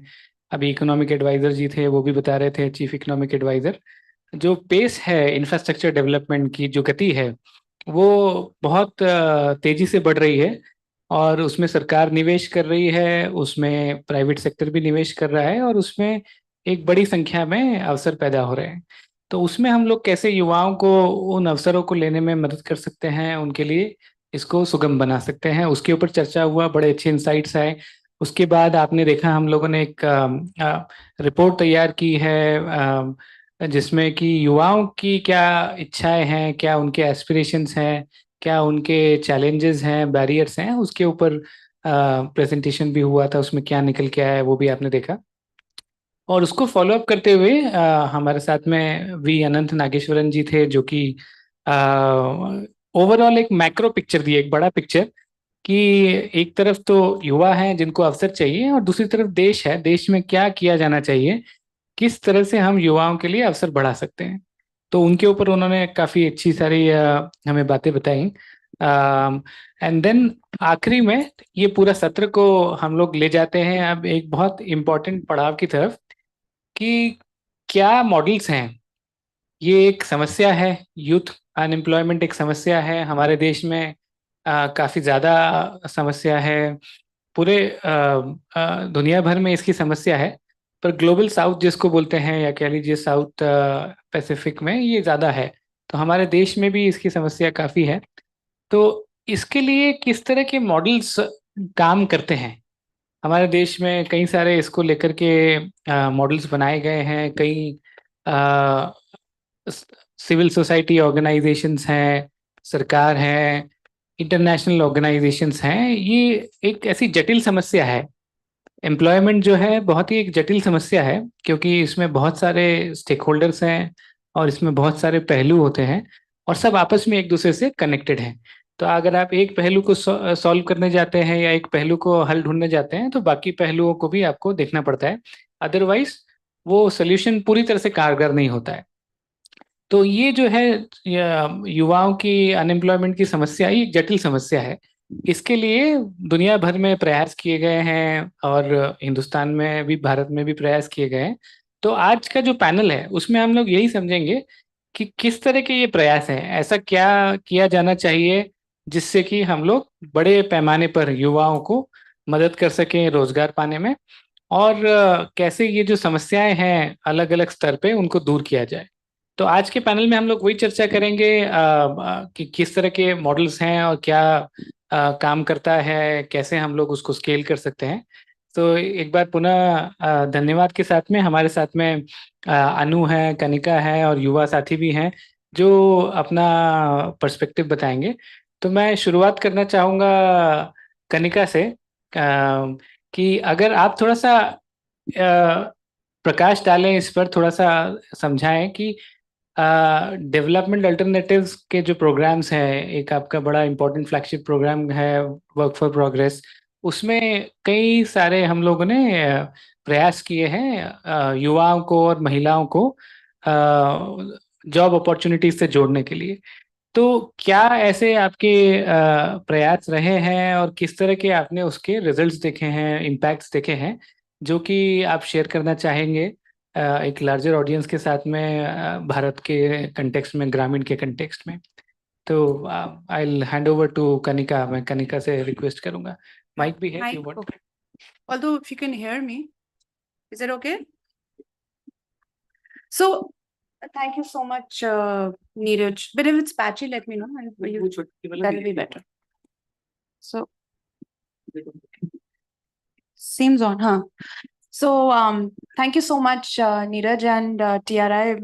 We've actually worked on this topic together as part of the Work for Progress program, or as partners beyond just one program. And we've also shared, we've had opportunity to share, but it's really nice कि आज opportunity मिल रही है to talk more to young people in the room and with young people rather than just, practitioners, because one of the most basic belief जो हमारे program का है, which is you have to listen to them. So I'm really hoping that we get a chance to hear and actually engage in dialogue, if that's all right. And get to hear ideas, because that's one part of approach. And the other is that the potential of the young person as change maker is really high in our eyes. So just to set thoda sa context into where our work comes from, and I was looking at some recent data on this. If you look at entrepreneurship as a solution towards job creation or towards youth becoming leaders, then if you look at some recent data, which I'm quoting the Global Entrepreneurship Monitor, and I think it will also resonate a bit with your study as well, which is that 87% of young people चाहते हैं entrepreneur बनना. This is the most recent data India का आया है, right? लेकिन उसके जो reasons हैं वो सिर्फ सरफेस लेवल की बात है. रीजंस जो हैं have more to do with the fact कि jobs नहीं हैं. If you look at the second level of data in that, 81%, they've also found out that 81% people have the knowledge and the skills. So skills or knowledge भी है. And the third है, which is basically 50% are still very scared of failure. So if you were to look at all three levels, we feel that the needle has to move more towards enabling young people to have the confidence or the aspiration of moving towards what we call opportunity driven entrepreneurship. कि आप एक business नहीं लगा रहे, entrepreneur या leader नहीं मिल रहे, बन रहे because आपके पास कोई choice नहीं है. Because when a young person or an individual loses doesn't have access to choice, then we are disempowering our youth. And the fact that you now want to be an entrepreneur because you have a choice, you find resources, you find opportunities on what you want to do as a business. We do a lot of work, and isko main thoda sa tangible bana deti hu. We run a competition, for example, which is called Kaun Banega Business Leader, which is all about someone internalizing ki I can also do it. I mean, and our country is very entrepreneurial. We have the third largest ecosystem in the world for startups, and most of them are run by young people. But मुझे लगता है that there are many more people, young people, who are brimming with ideas, जिनको really unleash करना है. So not set up a business because you don't have a choice, but because you're there. So through the competition, and brilliant ideas come up. There was one of our winners who basically, what we had also done is make the young people be aware of the problems in that community, and twisted the things. So rather than saying ये problems हैं, अब ये problems हैं, आप उसके solutions निकालिए. And it's amazing the ideas that were coming. There was a young woman, I still remember, who decided alcoholism is a major issue in her community, and she's going to set up a kombucha plant, which was in a peri-urban area of NCR region. She also realized that kombucha is not enough for my business, and I'm going to thoda sa pivot and add to my portfolio bioenzyme. So she started using the same resources to sort of build a business. So that's the kind of journeys we like to create. Those are the narratives or micro movements, as we call it, we're trying to create. The second is, I think, going back to my point of comparing with startups, we need to localize the entrepreneurship and job creation more and more. We had also done a survey with DIU a couple of months ago, and 9 out of 10 young people in rural India are actually first generation entrepreneurs, because mostly wo agri se hain, or 50% of them are also employing locally. So, just in that, to have enterprises that we support has started looking at local markets, local supply chains, and the jobs that are being created are also then getting localized. It's something that we believe very strongly, and the sir was also talking about in the previous session ki, log kya kar rahe hain. So a lot of times, even when young people are using technology, they're using it for consumption purposes. Productive use की knowledge इतनी नहीं है कि उसको हम कैसे use कर सकते हैं for productive use. And I think this is where just the access to information, access to understanding how a technology can be used for selling a product that can be used anywhere in the world. I think that's something we work on. And the third thing is, of course, building the ecosystem. The fear factor will really not go away till the ecosystem gets built. And I just want to go back to the point that he had also made about how do you create stronger meso level structures? Government ke bhi kaam mein, district level. I think it's also something your report or the work you're doing. Ki district level ko hum kaise empower kar sakte in terms of resources, in terms of decision making, where young people also have a voice is extremely important. Or for example, how do young people connect with young people? I think I'm not sure that they, even though I'm really happy that we were in that group of youngish people, but I think they have the ideas. So how do you turn the needle where you are a mentor or you have a mentee, but you actually have an equal platform, a shared infrastructure? So for example, we've created what we call co-working spaces where young women are connecting to each other at different places. And, it opens up a world beyond even their village. It connects them to each other and their ideas. And I think that's what we love doing in our work. I'll stop here because I'm guessing that we, again, like I said, I don't want this to become a monologue. तो जो कनिका ने भी बताया कि किस तरह से हम लोग ग्रामीण क्षेत्रों में खासकर युवाओं के साथ में क्या इस तरह के इनिशिएटिव्स कर सकते हैं जिससे कि उनको हम लोग प्रोत्साहित कर सके। एक तो उसके बारे में बात हो रहा था, वो बिजनेस आइडिया कंपटीशन हो गया, या फिर आपका टेक्नोलॉजी का इस्तेमाल कैसे हम लोग अपना प्रोडक्टिविटी बढ़ाने के लिए कर सकते हैं। और तीसरा बात किया कि भाई वहाँ जिस जिला में वहाँ यूथ रह रहे हैं, युवा रह रहे हैं, उस जिला में बहुत सारे स्टेक होल्डर्स हैं। सरकार एक सबसे बड़ा स्टेक होल्डर है और भी लोग हैं, तो उनके साथ भी क्या मिलकर के कैसे काम किया जाए ताकि जो सुविधाएं युवा को चाहिए वो मिल पाए। तो आई थिंक ये एक बड़ा इम्पोर्टेंट एंगेज कह लीजिए कॉन्सेप्ट है और इनिशिएटिव है जो उत्तर प्रदेश के कई जिलों में कोशिश किया गया है करने का, और उसके काफ़ी अच्छे रिजल्ट्स भी आए हैं। उस पर हम लोग चर्चा करेंगे। तो मैं चाहता था कि before we move to young people, एक बार अनु से भी आई विल रिक्वेस्ट कि हाँ, उसके बाद आपके हम लोग ऑर्डर मैं पर्टिकुलर ऑर्डर फॉलो नहीं करूँगा, ये रैंडम सैम्पलिंग है। तो अनु से एक बार थोड़ा सा समझेंगे। एक और प्रोग्राम है ग्लोबल अपॉर्चुनिटी यूथ नेटवर्क, जैसा कि मैं बता रहा था कि ये ग्लोबल एक समस्या है। युवा के लिए रोजगार के अवसर ना होना या ना मिल पाना एक ग्लोबल समस्या है, और इसके लिए एक एस्पेन इंस्टीट्यूट है, यूएस का एक बड़ा थिंक टैंक है, एक प्रोग्राम उन्होंने होस्ट किया है ग्लोबल अपॉर्चुनिटी यूथ नेटवर्क के नाम से, कि किस तरह से इस समस्या को हम लोग उसका सॉल्यूशन ढूंढ सकते हैं। तो मैं अनु से 10 मिनट के लिए रिक्वेस्ट करूंगा कि अगर 5-10 मिनट में अनु वो मॉडल क्या है और कैसे कोशिश की जा रही है, प्रयास किया जा रहा है ताकि युवाओं के लिए अपॉर्चुनिटीज क्रिएट की जा सके, उनको उनका एक्सेस भी कराया जा सके। Thanks, Neeraj. So I wanted to start actually with something that this gentleman from the Selco Foundation had said, Mr. Harish Khande, who's founded the Selco Foundation.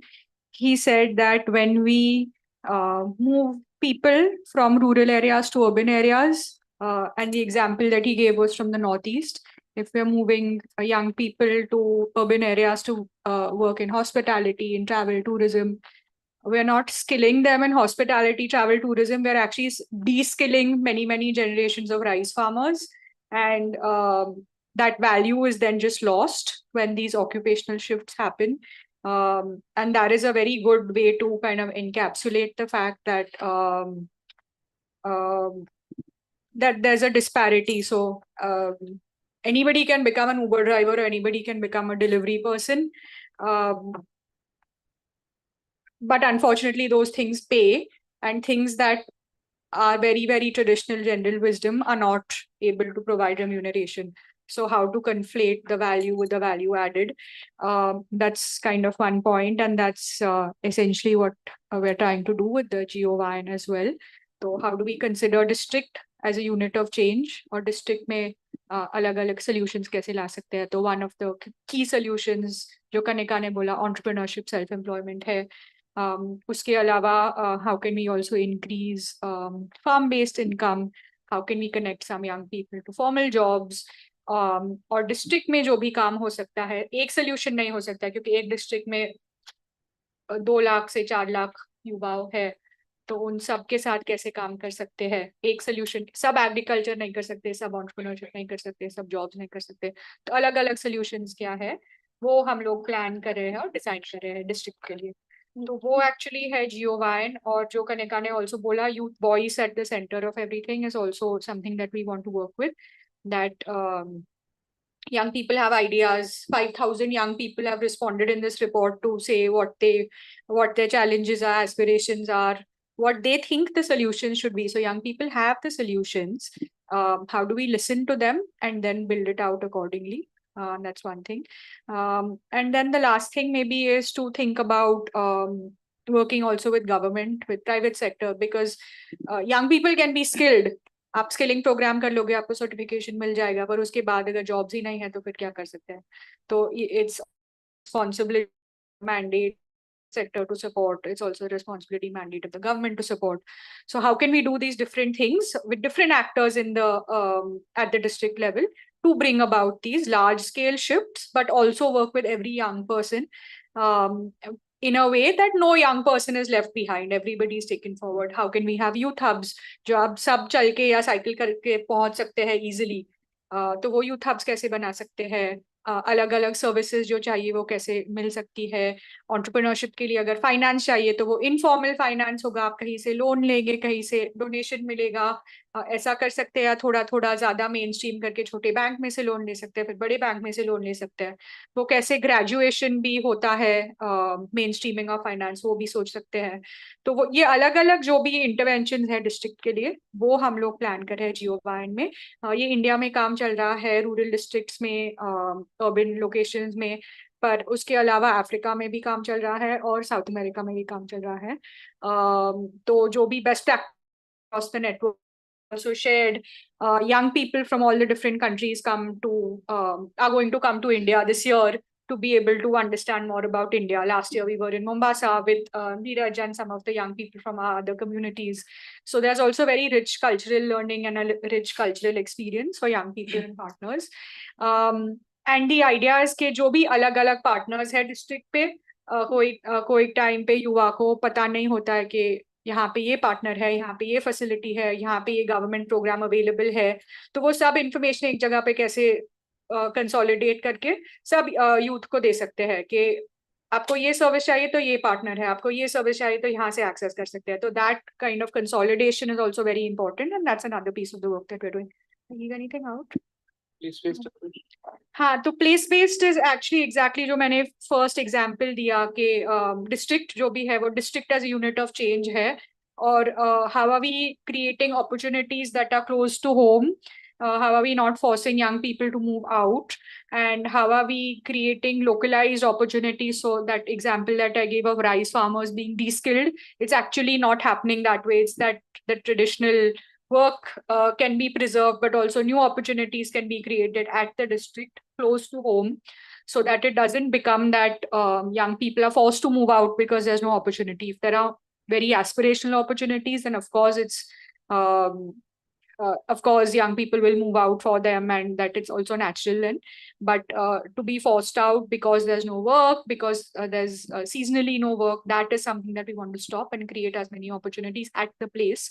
So it's a very place-based approach. Thanks, Neeraj, for the prompt. And also understanding that every place has different requirements. So Amroha में जो challenges है वो रामगढ़ में नहीं होंगे, झारखंड में, या उससे अलावा साउथ में हम लोग रायचूर में काम कर रहे हैं तो रायचूर के challenges अलग है, aspirations अलग है। तो based on the place and based on what young people in that place need, how do we create solutions? And that's going back to my point around listening to youth voice.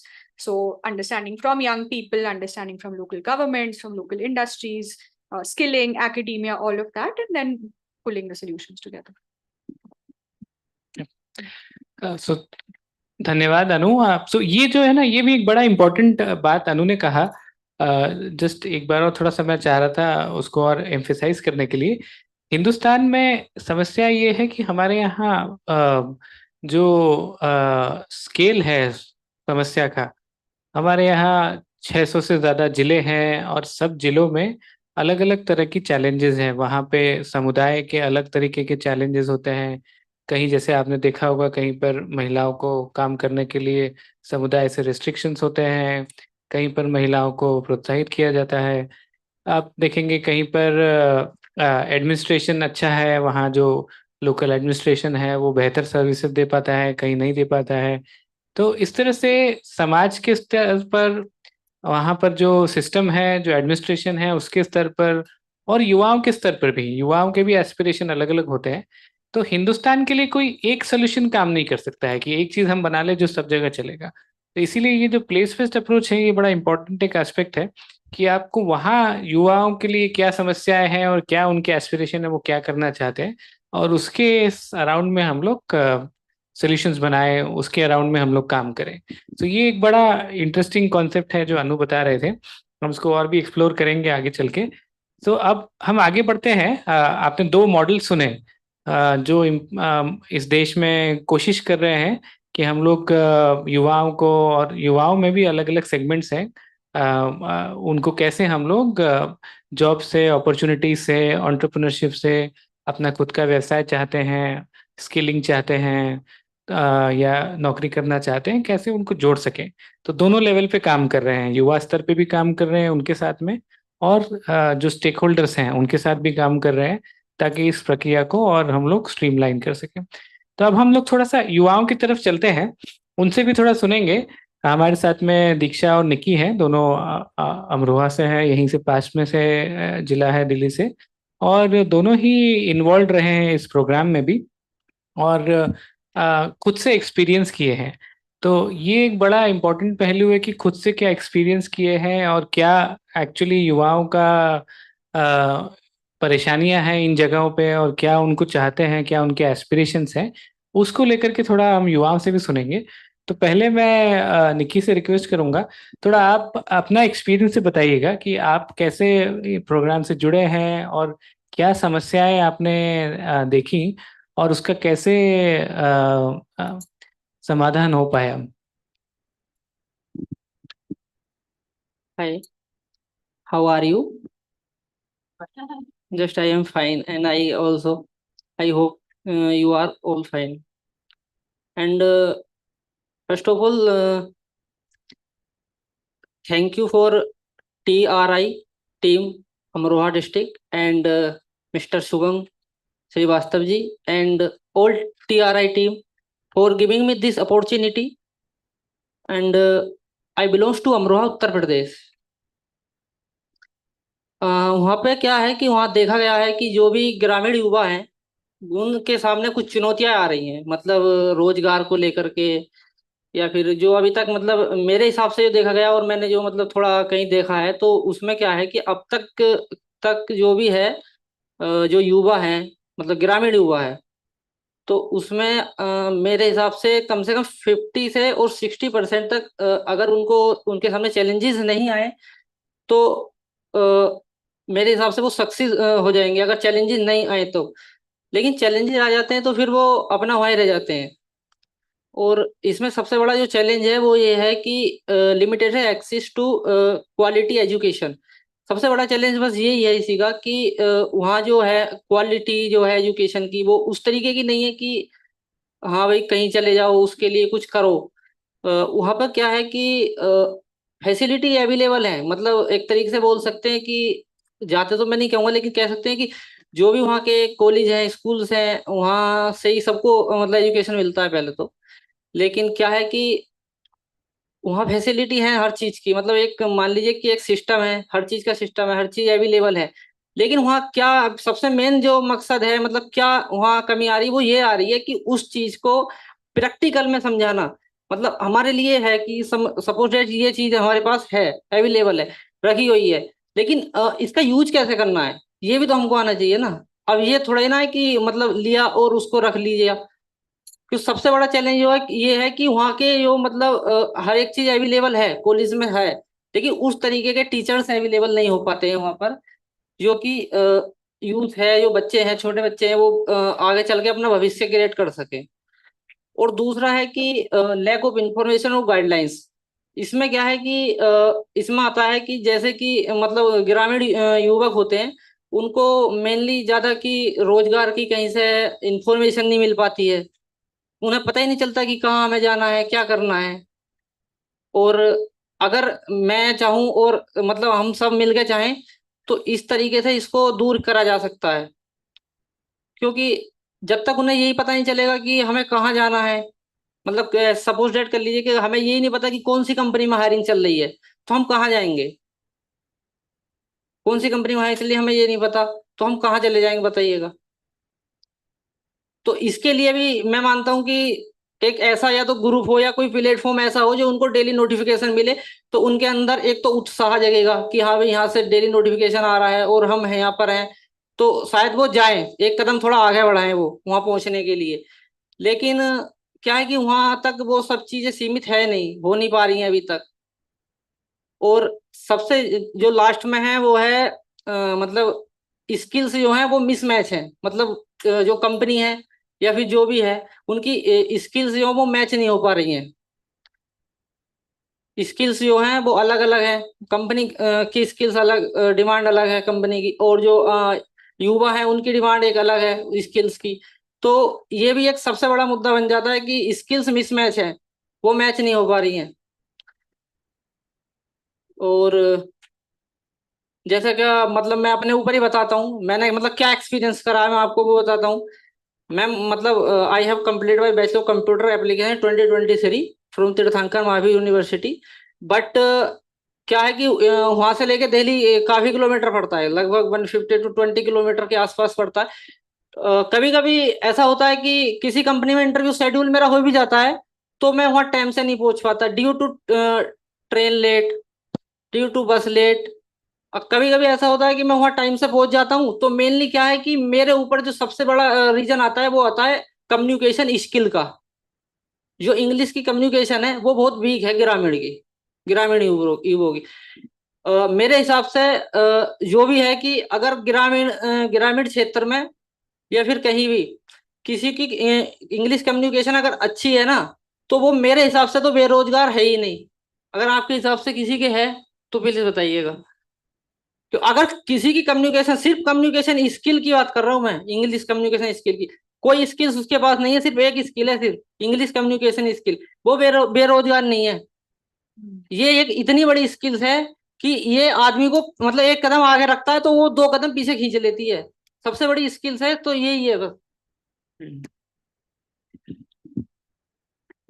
And अभी मतलब जैसे कि मैंने वो BCA करा हुआ है, तो मेरे को मतलब ऐसा है कि मतलब मैं कहीं भी इंटरव्यू के लिए जाता हूँ तो वहां चला जाता हूँ मैं। ठीक है, मैं घर से माइंड सेट करा मैंने कि हाँ भाई पहुंचना है, आपके इंटरव्यू क्लियर करना है, स्किल्स वगैरह सब चीज़ है मेरे पास, स्किल्स सब चीज़ अवेलेबल्स है। लेकिन क्या होता है जब वहां जाता हूँ तो इतनी हेजिटेशन आ जाती है कि बंदा सामने है कि वो इंग्लिश में बात कर रहा है, मतलब समझ तो पाते हैं लेकिन बोल नहीं पाते। तो इसके लिए भी, और दूसरी जो हमारे पास सबसे बड़ा चैलेंज है वहां पे ग्रामीण युवकों के लिए, कि वहां ये पता नहीं चलता कि हमें क्या करना है, किस डायरेक्शन में जाना है। तो वहाँ काउंसलिंग का कोई भी प्रबंधन अभी तक नहीं है। मैं चाहता हूँ कि वहाँ काउंसलिंग का जो भी इस तरीके का हो तो काउंसलिंग का हो, जिससे कि जो आने वाले युवा हैं वो भी हो मतलब सही डायरेक्शन में जाएं।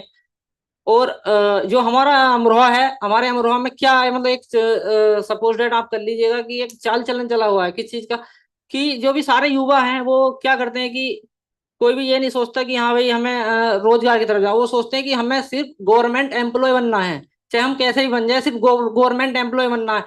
वो अपना 18 to 20 के आसपास समथिंग में भी 12th पास आउट कर लेते हैं। उसके बाद ग्रेजुएशन इधर उधर से करा कहीं से, उसके बाद क्या करते हैं वो अपनी गवर्नमेंट की तैयारी में लग जाते हैं कि गवर्नमेंट जॉब में हम क्लियर कर लें।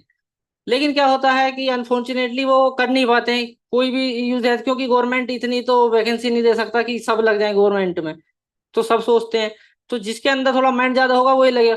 तो उसमें क्या होता है कि जैसे कि सारे उधर की तरफ जाते हैं।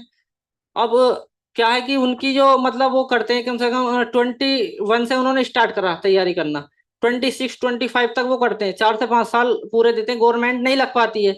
फिर उनके पास क्या रहता है, वो अब उनके उनके दिमाग में क्या माइंडसेट आता है, उनके दिमाग में ये माइंडसेट है कि अब गवर्नमेंट तो लगनी नहीं है, अब प्राइवेट देख लो, कहीं भी धस जाओ, किसी भी लाइन में चले जाओ, किसी भी, क्योंकि उनका क्या हुआ, गवर्नमेंट मिली नहीं। अब प्राइवेट सेक्टर में से भी वो हो गए, वो मतलब वहां भी नहीं जा सकते, क्यों, क्योंकि वो स्किल्स नहीं गेन कर पाए। अगर वो उसी टाइम में 4 5 साल से मे भी नहीं लगेगा, 4 5 साल किसी चीज की स्किल गेन करेगा कोई, तो 1 से 2 साल लगेंगे। लेकिन अगर वही टाइम उधर से हटा के गवर्नमेंट की तरफ से और वो स्किल गेन करने में लग जाए, तो मैं चाहता हूँ कि कहीं ना कहीं उसको सेटल अच्छी तरीके से हो जाएगा वो at the end. That's all, thank you. Thank you. तो आपने देखिए बहुत महत्वपूर्ण मुद्दे बताए और समस्याएं बताई, और अक्रॉस द स्पेक्ट्रम आपने बताया कि एक तो काउंसलिंग और गाइडेंस का कमी रहता है, दूसरा फिर जो क्वालिटी ऑफ एजुकेशन है, स्किल है, वो भी उस तरह से नहीं डेवलप हो पाता है। और इसके अलावा फिर जो बेसिक स्किल्स हैं जो आज की 21वीं सदी में आपको सक्सेसफुल होने के लिए चाहिए, वो स्किल्स की भी कमी देखी जा रही है। इसकी वजह से युवाओं को काफ़ी चैलेंज आते हैं एक अच्छा नौकरी ढूंढने में। और इसके अलावा आपने युवाओं के एस्पिरेशन स्तर पे भी बताया कि एस्पिरेशन भी कई जगह पर हम देख रहे हैं कि ज़्यादातर सरकारी नौकरियों की तरफ एस्पिरेशन है, और उसमें कई साल व्यतीत हो जाते हैं जिसमें कि वो अगर कोई स्किल गेन करते तो और बेहतर जगह पे हो सकते थे। तो अब हम लोग चलते हैं। Sorry, can I just come in on this? I really liked what you said कि skill mismatch है. And I think we need to focus a bit on that. कि you know what is the mismatch? Where is the gap in the system there? नहीं, exactly, thank you for reminding. I think ये भी एक important मुद्दा बात किया गया था कि स्किल मिसमैच है, किस तरह के स्किल्स की ज़रूरत है और किस तरह के स्किल्स हमारे युवाओं को दिए जा रहे हैं, उसमें भी चैलेंज है। तो एक हम लोग कोशिश करते हैं इसको कंटिन्यू करते हुए, ताकि हम लोग और इसको सेशन को अच्छे से बढ़ा पाए और समझ भी बना पाए। तो मैं दीक्षा से रिक्वेस्ट करूँगा, आप भी उस क्षेत्र से बिलोंग करते हैं और आपने भी ये सभी संघर्ष जो निकी बता रहे हैं आपने देखे होंगे। बट बीइंग यंग गर्ल, एक युवा महिला होने के नाते आपको क्या लगता है कि महिलाओं के लिए क्या चैलेंजेस हैं और महिलाओं के क्या एस्पिरेशंस हैं जो आप देखते हैं आपके आसपास में, क्या करना चाहते हैं और क्या समस्याएं, अगर आप उस लेंस से थोड़ा बता पाए, महिलाओं के लेंस से। Hello everyone, good evening, good afternoon. मैं दीक्षा। मैं कहना चाहूँगी कि युवा गर्ल्स बहुत ही वीक हैं ग्रामीण एरिया की। उन्हें फैसिलिटी नहीं मिल पाती हैं वो जो वो चाहती हैं। कुछ हैं जो ग्रेजुएशन करती हैं बट उससे आगे वो पहुंच नहीं पाती हैं, क्योंकि एक चीज़ ये है कि ग्रामीण के महिलाएं घर पे ही बोलती हैं कि घर पे काम करो, घर ही रहना बेटर होता है, लड़कियां बाहर नहीं जा सकती। ये चीज़ें बहुत आती हैं, पर मैं अपने आप को इतना अच्छा मानती हूँ कि मुझे अपनी मम्मी के थ्रू, मम्मी मेरी समूह में है, उनके थ्रू, उनकी जो सीनियर्स हैं एनएस के, शायद आईएनएस के, उनके थ्रू यहाँ पे टीआरआई में आई हूँ मैं। मुझे अच्छा लगा बहुत यहाँ पे आके, और सर ने भी बहुत अच्छी, जो सर पहले बता के गए थे, बहुत अच्छी बातें बताई थी। और मैं भी यही चाहती हूँ कि हमारे ग्रामीण एरिया में जितना स्वभाव मिलना चाहिए लड़कियों को, जो मिल रहा है, सब लोग चाहते हैं वो मिलना चाहिए। और एक चीज़ ये भी है कि लड़कियां कुछ करने आगे बढ़ती हैं, वो करना भी चाहती हैं, फिर वो बीच में ये सोच के रुक जाती हैं कि अगर हम गवर्नमेंट में जाएंगे तो ज़्यादा बेटर है कि लाइफ सेटल हो जाएगी। पर ऐसा नहीं होना चाहिए। उन्हें भी गवर्नमेंट प्राइवेट के बारे में पता होना चाहिए कि मतलब यहाँ पर कितनी सुविधाएं होती हैं, कि प्राइवेट गवर्नमेंट ही नहीं, गवर्नमेंट प्राइवेट में भी होना चाहिए। और उनके आगे ये भी आती हैं कि ग्रेजुएशन कर लो फिर तो लाइफ मतलब शादी वगैरह हो जाएगी, अधिकतर तो यही होता है गाँवों में। पर ऐसा नहीं होना चाहिए। हमें पता होना चाहिए कि यूथ गर्ल्स के लिए यहाँ पे सब कुछ अवेलेबल है, सब कुछ होना चाहिए। और जैसे निक्की भैया ने बोला था कि क्या बोलते हैं, करियर काउंसलिंग, करियर के बारे में, वहाँ पे नहीं पता चल पाता है कि युवाओं को या गर्ल्स को भी नहीं पता चल पाता है कि हमें अपनी लाइफ में आगे करना क्या चाहिए। वो एक ही जगह रुक जाती हैं कि क्या सोचती हैं कि हमें नहीं करना चाहिए वो चीज़ें जो हम कर पा रहे हैं। तो मैं भी बीसीए कर रही हूँ। मैं चाहती हूँ कि जैसे गर्ल्स बहुत एक्सेप्टेड हैं हमारे यहाँ की, कि सॉफ्टवेयर डेवलपर के लिए भी, मतलब चैट जीपीटी चल रहा है आजकल, कंप्यूटर नेटवर्किंग के लिए भी बहुत चीज़ें आ रही हैं, तो वो हमारे यहाँ पर होनी चाहिए सब चीज़। ये नहीं कि मैं अपने लिए ही बोल रही हूँ, सभी लोगों के लिए, सभी गर्ल्स के लिए। और क्या बोल कहती हैं कि हमारी चुनौती यही आती है कि पहली बात तो हम बाहर आ नहीं सकते, क्योंकि गर्ल्स के लिए यही मेन प्रॉब्लम होती है कि बाहर मत जाओ। सबसे ज्यादा यही चीजें आती हैं, दिक्कतें, कि बाहर जाओगे ये चीज होगी, वो चीज होगी, फैमिली वाले। पर मैं इतना खुश अपने आप को अच्छा मानती हूँ कि मैं बाहर आई हूँ। और मैं एक बात करना चाहूंगी स्पोर्ट्स के ऊपर, कि हमारे यहाँ पे स्पोर्ट्स स्कूल्स में अवेलेबल ही नहीं है। मतलब है तो इतना ध्यान नहीं दिया जाता, नॉर्मल बस ग्रेजुएशन कर लो, पढ़ लो, बस यही होना है। स्पोर्ट्स में भी बहुत अच्छी स्किल्स होनी चाहिए, और है भी हमारे यहाँ के बच्चों के अंदर, कि मोहम्मद शमीम है, वो भी हमारे यहाँ से गए, बट उन्होंने बाहर कोचिंग करी, बहुत अच्छे प्लेयर्स हैं वो इंडिया के। मैं ये भी चाहती हूँ कि स्पोर्ट्स में गर्ल्स भी अवेलेबल हों आगे के लिए, उनको भी कुछ थियोरेटिकल या अपॉर्चुनिटी मिले कि वो खेल कूद के लिए अच्छी प्लेयर्स बन सकती हैं। और so thank you sir. Again so importance आप लोगों ने बातें शेयर की, और ये एक्चुअली हम लाना चाहते थे कि किस तरह से, जो आपने रिपोर्ट में तो समस्याएं देखी जो हम लोगों ने निकाली हैं, पर एक बार अगर हम लोग युवाओं से भी समझे कि इस तरह की समस्याएं जो वो डे टू डे बेसिस पे झेलते हैं, और कैसे उनको ओवरकम किया जा सके अपॉर्चुनिटीज के लिए। तो एक बार मैं रिक्वेस्ट करूंगा, कंटिन्यू करते हैं हुए कन्वर्सेशन। हम लोगों ने समस्या की बात की, पर जैसे आपने बताया कि आप बाहर निकल पाए, आपने एक्सेस कर पाए नारी शक्ति केंद्र के थ्रू, आपने सब अपॉर्चुनिटीज एक्सेस करी, ऐसे ही आप भी कर पाए। तो ऐसे क्या इंटरवेंशंस हुए थे आपके क्षेत्र में जिसकी वजह से आपको जो ये चैलेंजेस आप फेस करते हो, वो चैलेंजेस से उभरने में मदद मिली? ऐसा क्या होने से वहाँ ठीक हो पाए सिचुएशन, या आपको इनेबल कर पाया है जिससे कि आप अपने करियर के बारे में, अपने फ्यूचर के बारे में जान पाए और आगे कदम बढ़ा पाए उसके लिए? तो आप में से दोनों में से जो भी शेयर करना चाहे इसको लेकर। सर ये भी कह सकते हैं कि हम करियर के लिए, मतलब थोड़ा ये होता है कि बाहर निकलो घर से तो पता चलेगा, पर ये भी है कि यहाँ पे नारी शक्ति केंद्र है हमारे अमरोहा में, उसके थ्रू पता चला था और अच्छा भी लगा। मैं मम्मी के साथ जाती थी कभी कभी, तो मम्मी बोलती थी बेटा नहीं ऐसे नहीं, ऐसे करो तो ज़्यादा बेटर रहेगा, घर पे कुछ नहीं होता।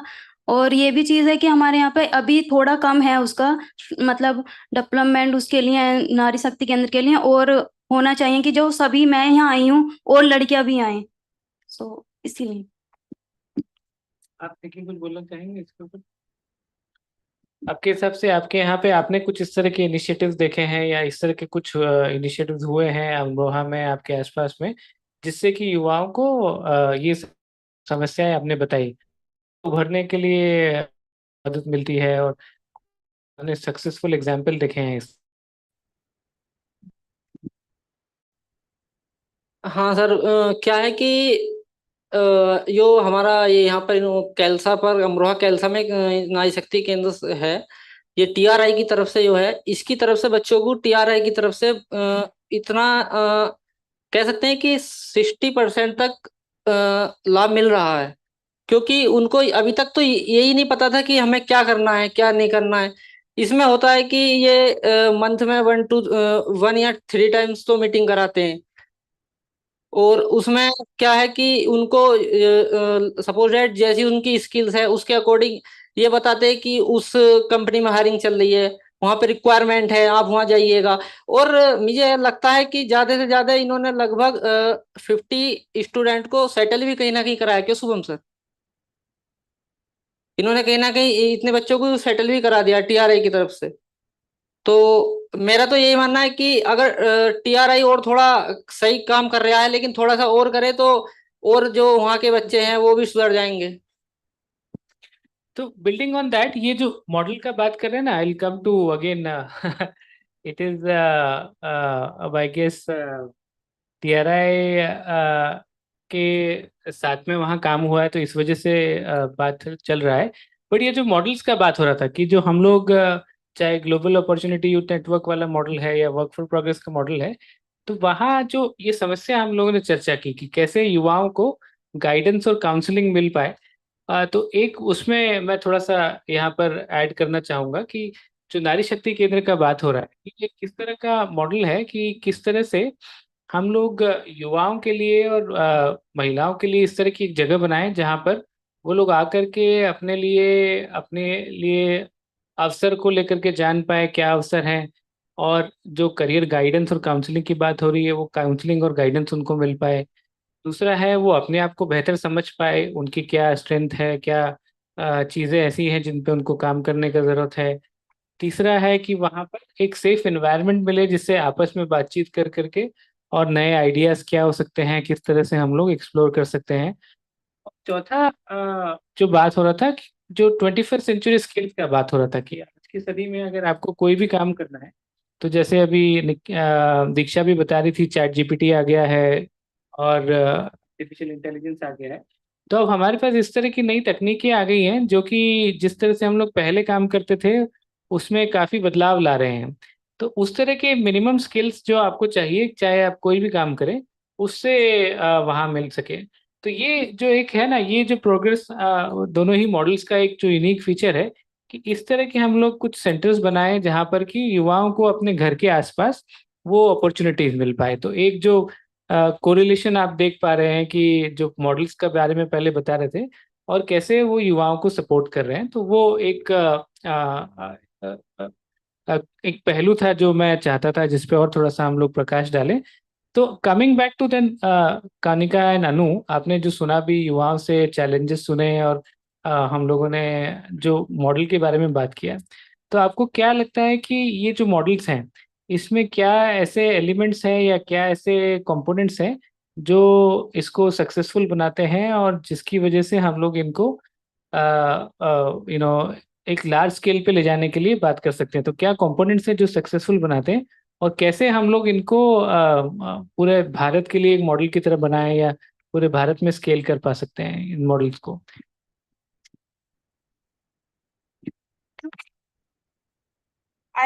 Thanks, Neeraj. I feel like it's our responsibility to respond particularly to the questions जो आप लोगों ने raise किए कि मतलब and what are the and I mean how are we going to move forward अगर ये challenges continue होंगे.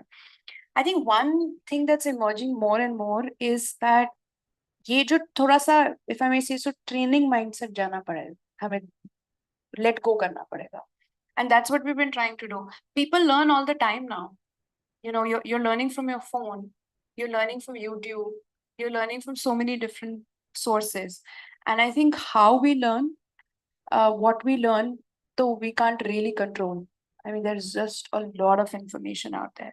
So जो information asymmetry की इन्होंने बात करी कि लोगों को पता ही नहीं है कि information कहाँ है, या फिर वो जो एक्सेस है जो स्किल्स के या टेक्नोलॉजी के वो लोगों को पता ही नहीं है. I think we need to address that, we need to build better connections to that. And one of the things we do is जो कियोस्क्स होते हैं जो हम क्रिएट करते हैं लास्ट माइल पे, which are basically common service centres जो citizen services देते हैं, उनको हम इन्हांस करते हैं ताकि लोगों को जो इंफॉर्मेशन या नॉलेज चाहिए एक बिजनेस लगाने के लिए, गवर्नमेंट स्कीम्स के एक्सेस के लिए, एक क्या क्या प्रोसेसेस यूज करते हैं, उस पे हमारा काफी फोकस है. So that I think we need to make sure those last mile connections आते हैं and it's very replicable. I mean if you just look at हर एक डिस्ट्रिक्ट इन इंडिया जहाँ पे कॉमन सर्विस सेंटर्स है, you just need to build, you just need to move that forward. If they just retain at this level, we won't be able to solve this, and it's an excellent infrastructure to do that. I think the second to what Diksha talked a little bit about कि safety का जो issue, right? I mean इस day and age में अभी भी लड़कियां निकल नहीं सकती हैं, लड़कियों का बोला जाता है कि आप नहीं कर सकते कुछ, आप क्या करोगे? I still remember एक cluster level federation में एक member थी, इनफैक्ट बहराइच में हमारी बात हो रही थी, तो उन्होंने बोला मेरी बेटी बहुत खुश है बिकॉज अब वो ऑनलाइन पढ़ती है. And she doesn't have to worry about कि वो अगर निकलेगी घर से तो she'll be like harassed or the boys will trouble her. I think it's not an either or situation. I think we have to do both. So I think how we can get more access to online content for young women is important, which we're trying to do through our kiosk networks or some of our district level platforms, but also safety, connectivity in that sense. So one of the things that we've started doing is that we've created an e-rickshaw program where women are now driving these e-rickshaws, and we've tried to create a whole ecosystem around it. So उससे क्या होता है कि जब एक औरत एक e rickshaw चलाती है तो आपको सेफ लगेगा जाने के लिए, right? I mean it just changes the whole the way we sort of move या फिर हम कैसे रहते हैं. So I think that's extremely important. And we have to have the belief that women will have the answers themselves. Young people will have the answers themselves. These are 110 women just in the district of Mirzapur जिन्होंने decide किया कि अब बहुत हो गया, हम solve करेंगे। और उन्होंने कनेक्शंस बनाए, उन्होंने स्कूल्स और कॉलेजेस, नर्सिंग सेंटर्स को कनेक्ट किया ताकि जो लड़कियां ड्रॉप आउट करती हैं वो ड्रॉप आउट ना करें सेफ्टी की वजह से। So I think creating those connections is extremely important for us. एक लास्ट पॉइंट जो मैं, नीरज आपका कह रहे थे, आपने रेप्लिकेट कैसे हो सकता है। So I think even Anu had mentioned a little bit about it that for us the whole approach is not कि हम एक, हर कॉन्टेक्स्ट अलग है। And what we're trying to do now is that how do you take the process behind it, give it in the hands of young people, और या फिर जो women's group है, और वो करें जो हम करना चाहते हैं. I think time is running out. We have to, we'll just have to sort of do it. One of the things we've also been studying a lot is basically what happens when you go to this demand mindset and aspirations, when aspirations shift and enterprises start getting created, jobs getting created.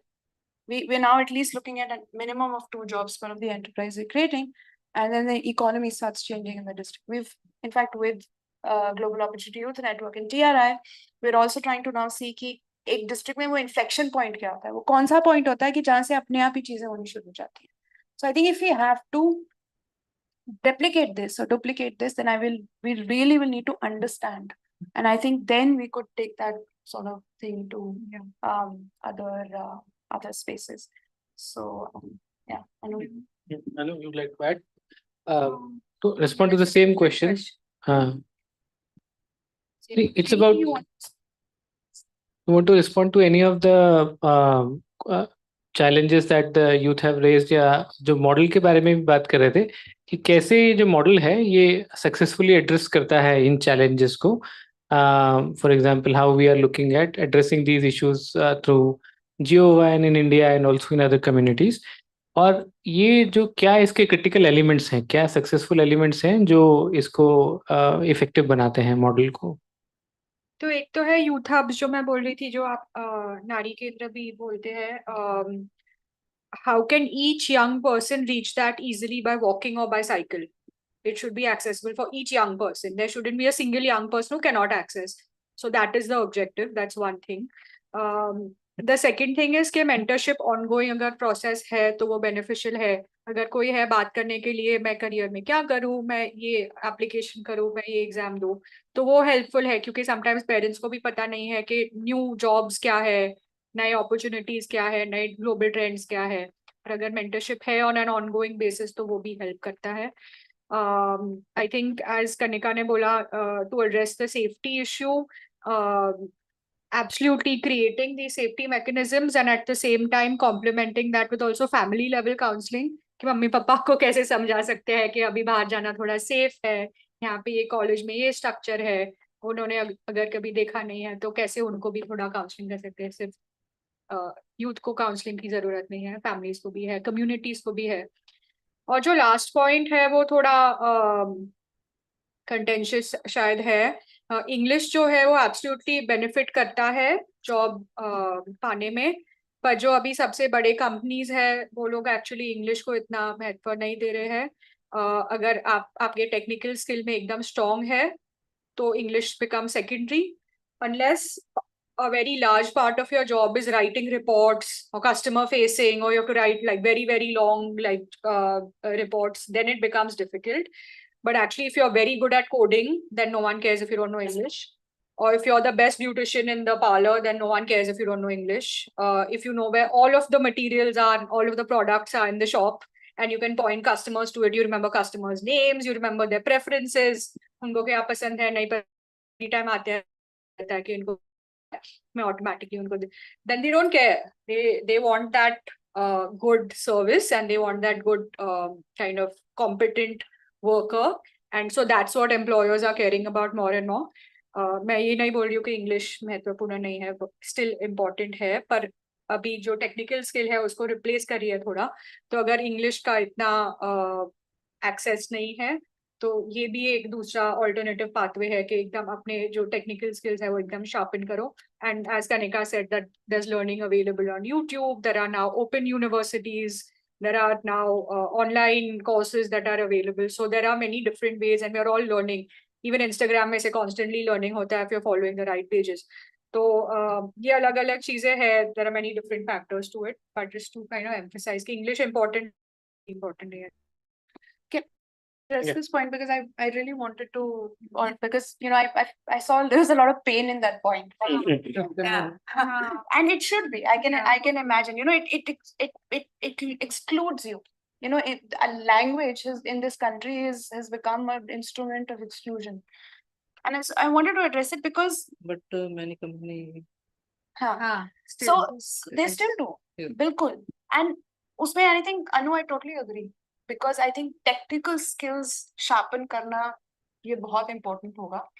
लेकिन I think again वही situation है कि इधर और नहीं होगा. I think there is a little bit of shift that's happening where again I want to go back to the point that even Neeraj had made ना कि अगर आप jobs और enterprises को localize कर दोगे तो ये तो हमने एक आर्टिफिशियल वो बनाया हुआ है ना कि हमें यहाँ से लेके यहाँ जाना है और उनकी जो भाषा बोलते हैं या वो जो चाहते हैं हम वो करें. So I think this has become extremely important. This whole thing of centralizing or where the central forces are, ये हमें थोड़ा सा सोचना पड़ेगा. तीसरा है कि जो टेक्नोलॉजी की हमने बात करी जैसे चैट जीपीटी है and all of that. The challenge is कि these technologies need to be used अपनी human capacity बढ़ाने के लिए. ये नहीं कि किसी को इंग्लिश नहीं आती तो उसने बोला कि अच्छा ये चीज इंग्लिश में लिख दो. ये तो और भी डेंजरस साइन है. So I think more about कि मेरी capacity कैसे बढ़ेगी.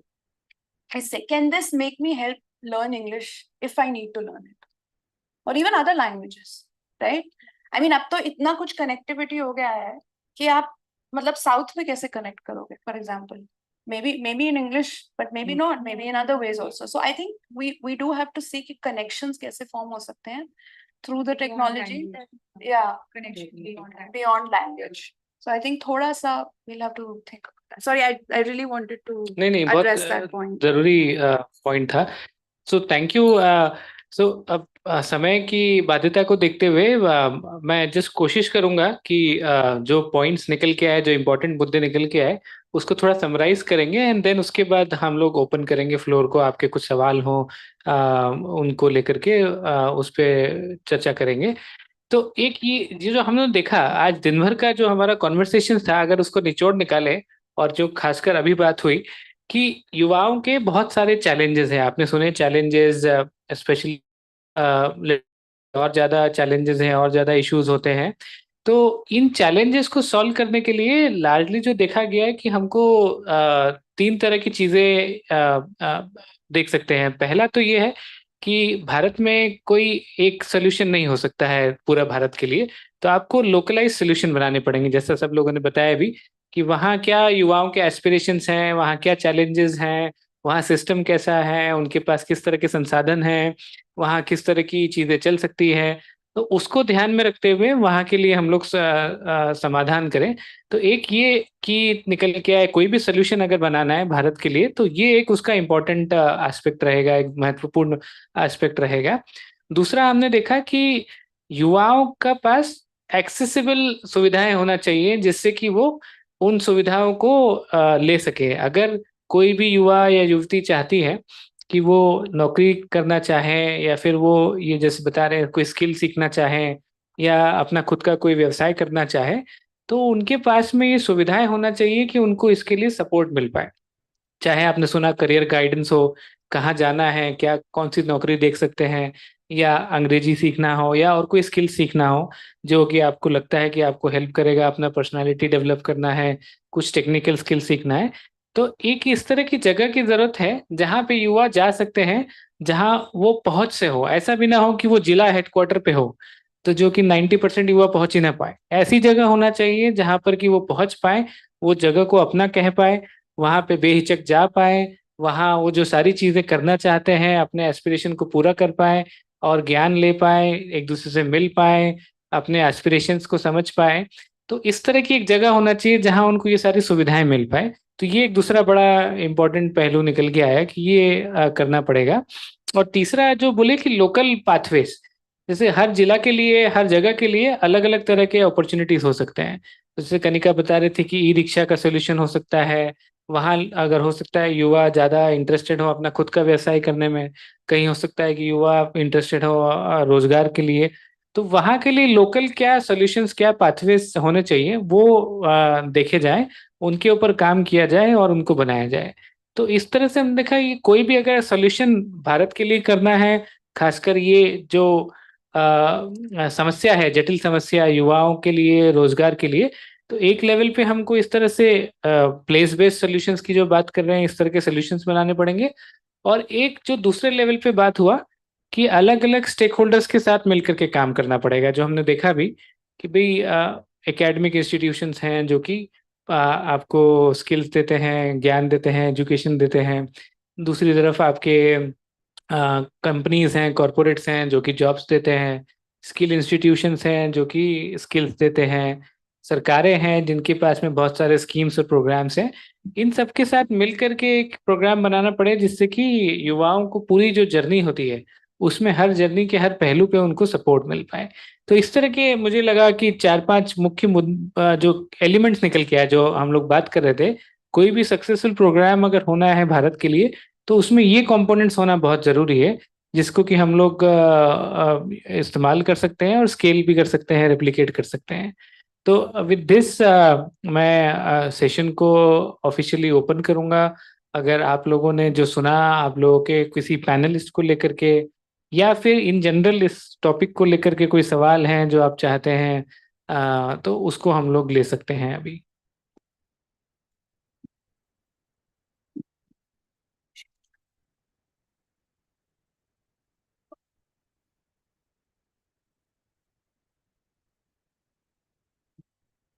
जैसा निकी ने कहा कि इंग्लिश ना जान पाना या इंग्लिश कम्युनिकेशन स्किल्स स्पेसिफिकली ना जान पाना उनके लिए एक प्रॉब्लम की तरह आया, despite having the skills to enter a specific job.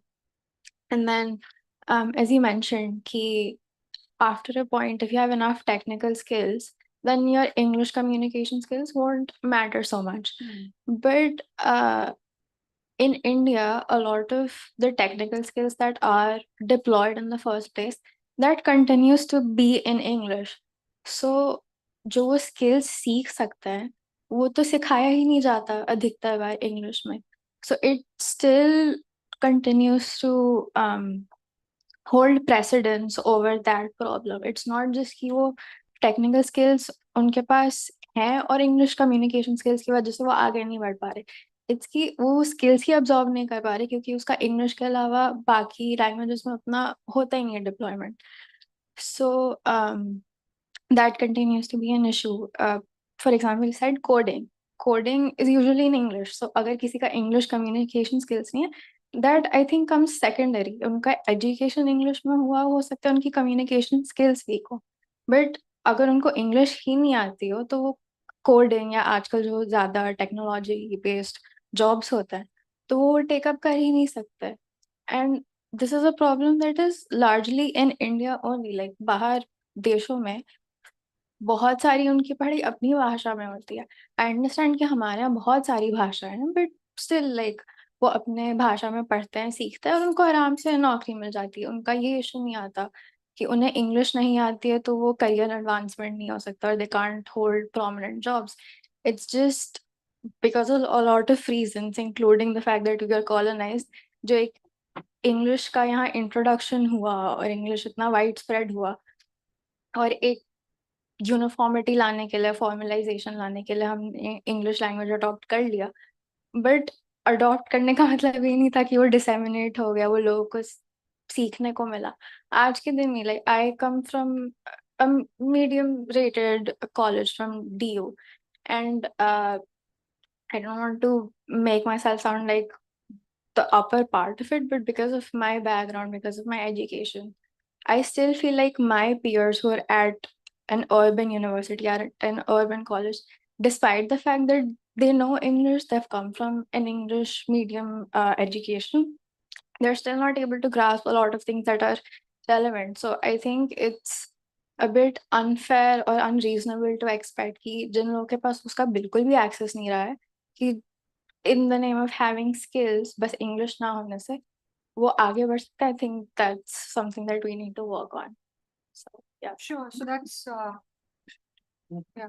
So that's a really valid point. Thanks. So there's a few ways to kind of break this up, right? One is that it's also the difference between comprehension and reading and speaking, because many people will be able to read or understand but not speak.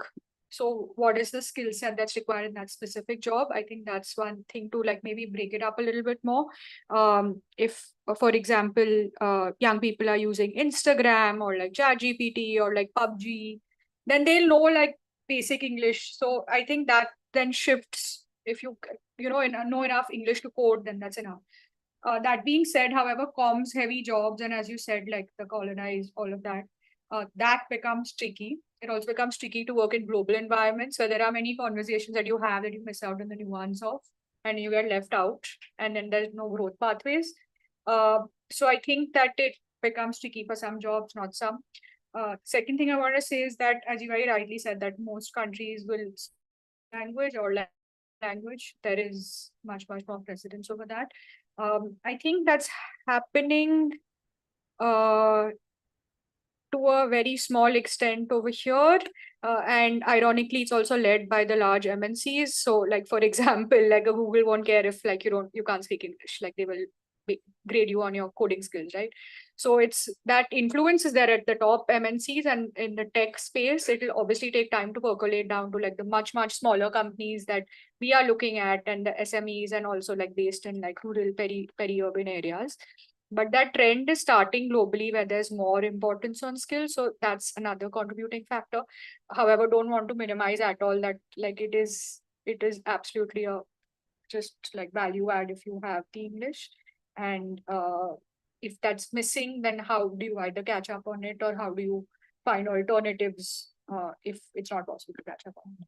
Yeah, but I just want to also, may I just address a point course. about the fact that even the training that you're receiving, or even the counseling you're receiving, or the material that you have is mostly in English.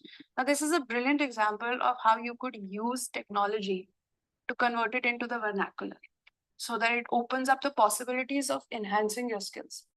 Instead of you, like I said, there is a difference between saying, oh, how do I, can you do this in English? But actually, or dumbing yourself down by understanding what this technology is telling me, or ChatGPT is telling me. And, using ChatGPT, not ChatGPT, but AI to convert it into the vernacular. And I think this is where the opportunity is. So I really think you sort of pinned down on how perhaps we need to look at using technology to bridge the divide that exists. Any other question or किसी को भी सवाल है? I think neither there was one.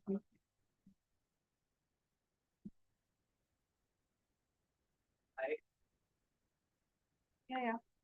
Am I audible? Yeah. So my name is Mohammed Riyan, and I also belong to UP Amroha only. Born and brought up in that county. And what I observe is there is a lack of connectivity between the things that are being produced in that area. For example, Amroha is famous for making bullocks and there are many products that are being manufactured in that area. But where we are lying behind is that we are lacking in the connectivity between the manufacturers and the there should be a more exposure to the connectivity of market, so that the people who are manufacturing it can be more benefited from what they are producing. Yeah. So that's a very good point. And just to give an example, that not all communities will need all support. So if there are very skilled communities that are manufacturing the Dholaks, for example, then they don't need support on training, because it's already generational and it's already in the family, and like your grandparents will also know, great grandparents will also know. So then the training component is not as important, but what could be important is the marketing component, or how do you finish it so well so that the product looks so good that it can go to like big cities, or it can go to like it can go abroad, or it could also be like the packaging, so that the product doesn't break when you're sending it to long distances. So that's why I think that customization and that tailored support, okay, what do you specifically need to make your business successful? it could be as simple as supporting people to start up an Instagram page and generate a kind of traffic over there. Because if you have organically people coming to your social media page, then you automatically start getting, you can sell directly to customers. Then they can send you, orders on WhatsApp or an Instagram message, and then you can post them directly. Then you don't have to go through a wholesaler.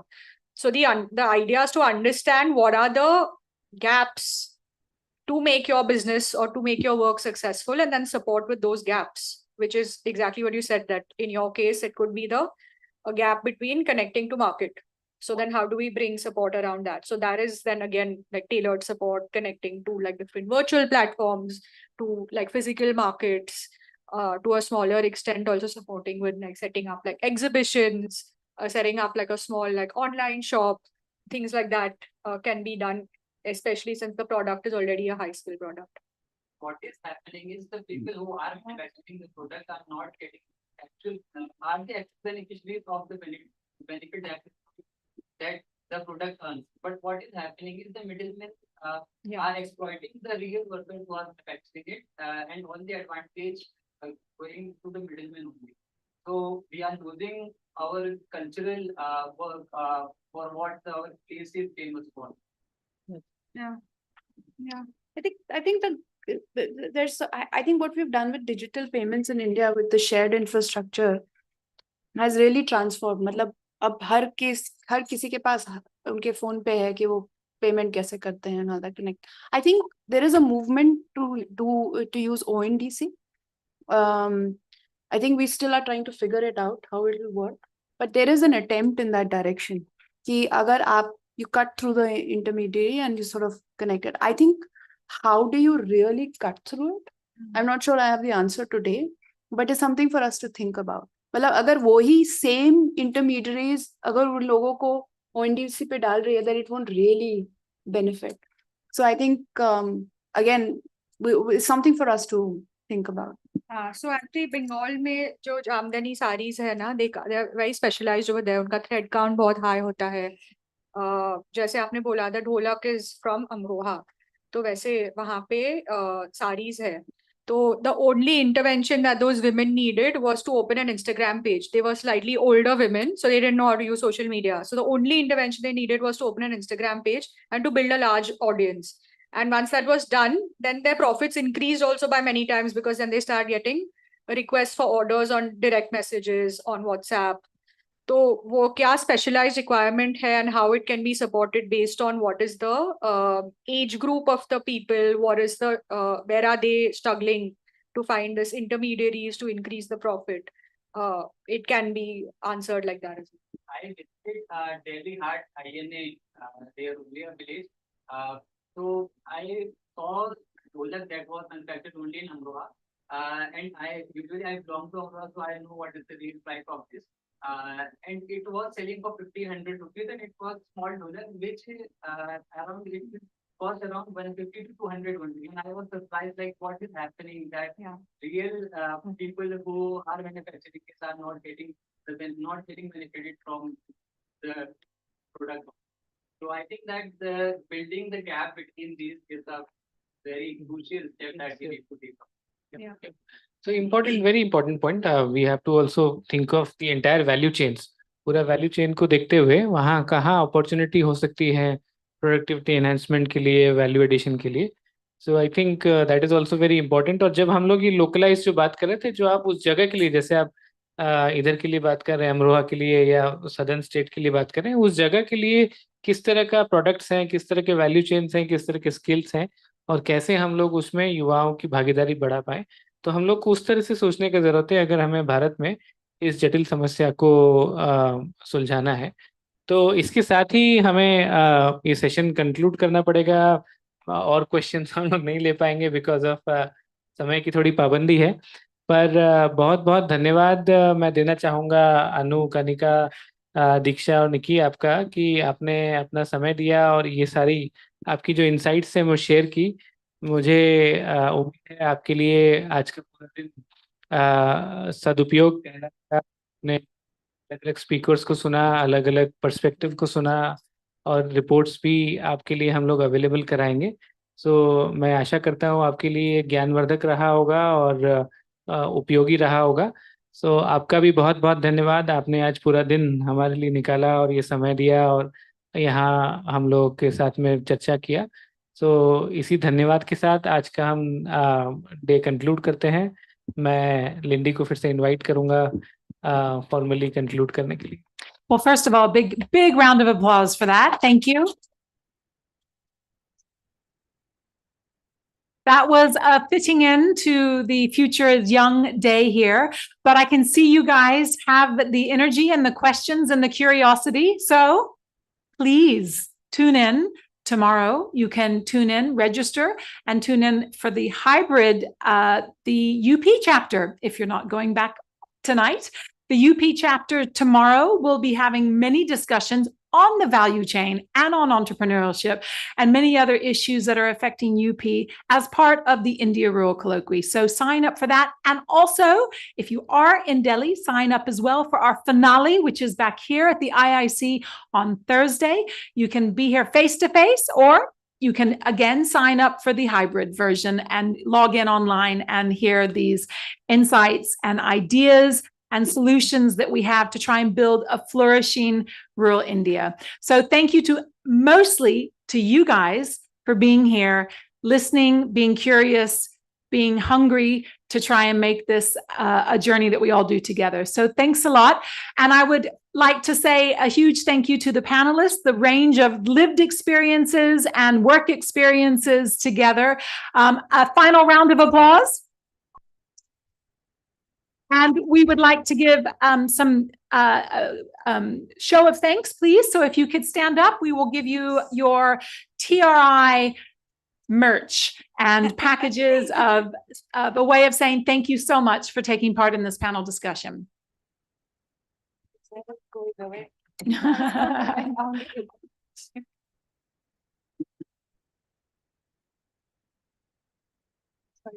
I don't know. No, I don't think so. It'd be very ironic if I can do it.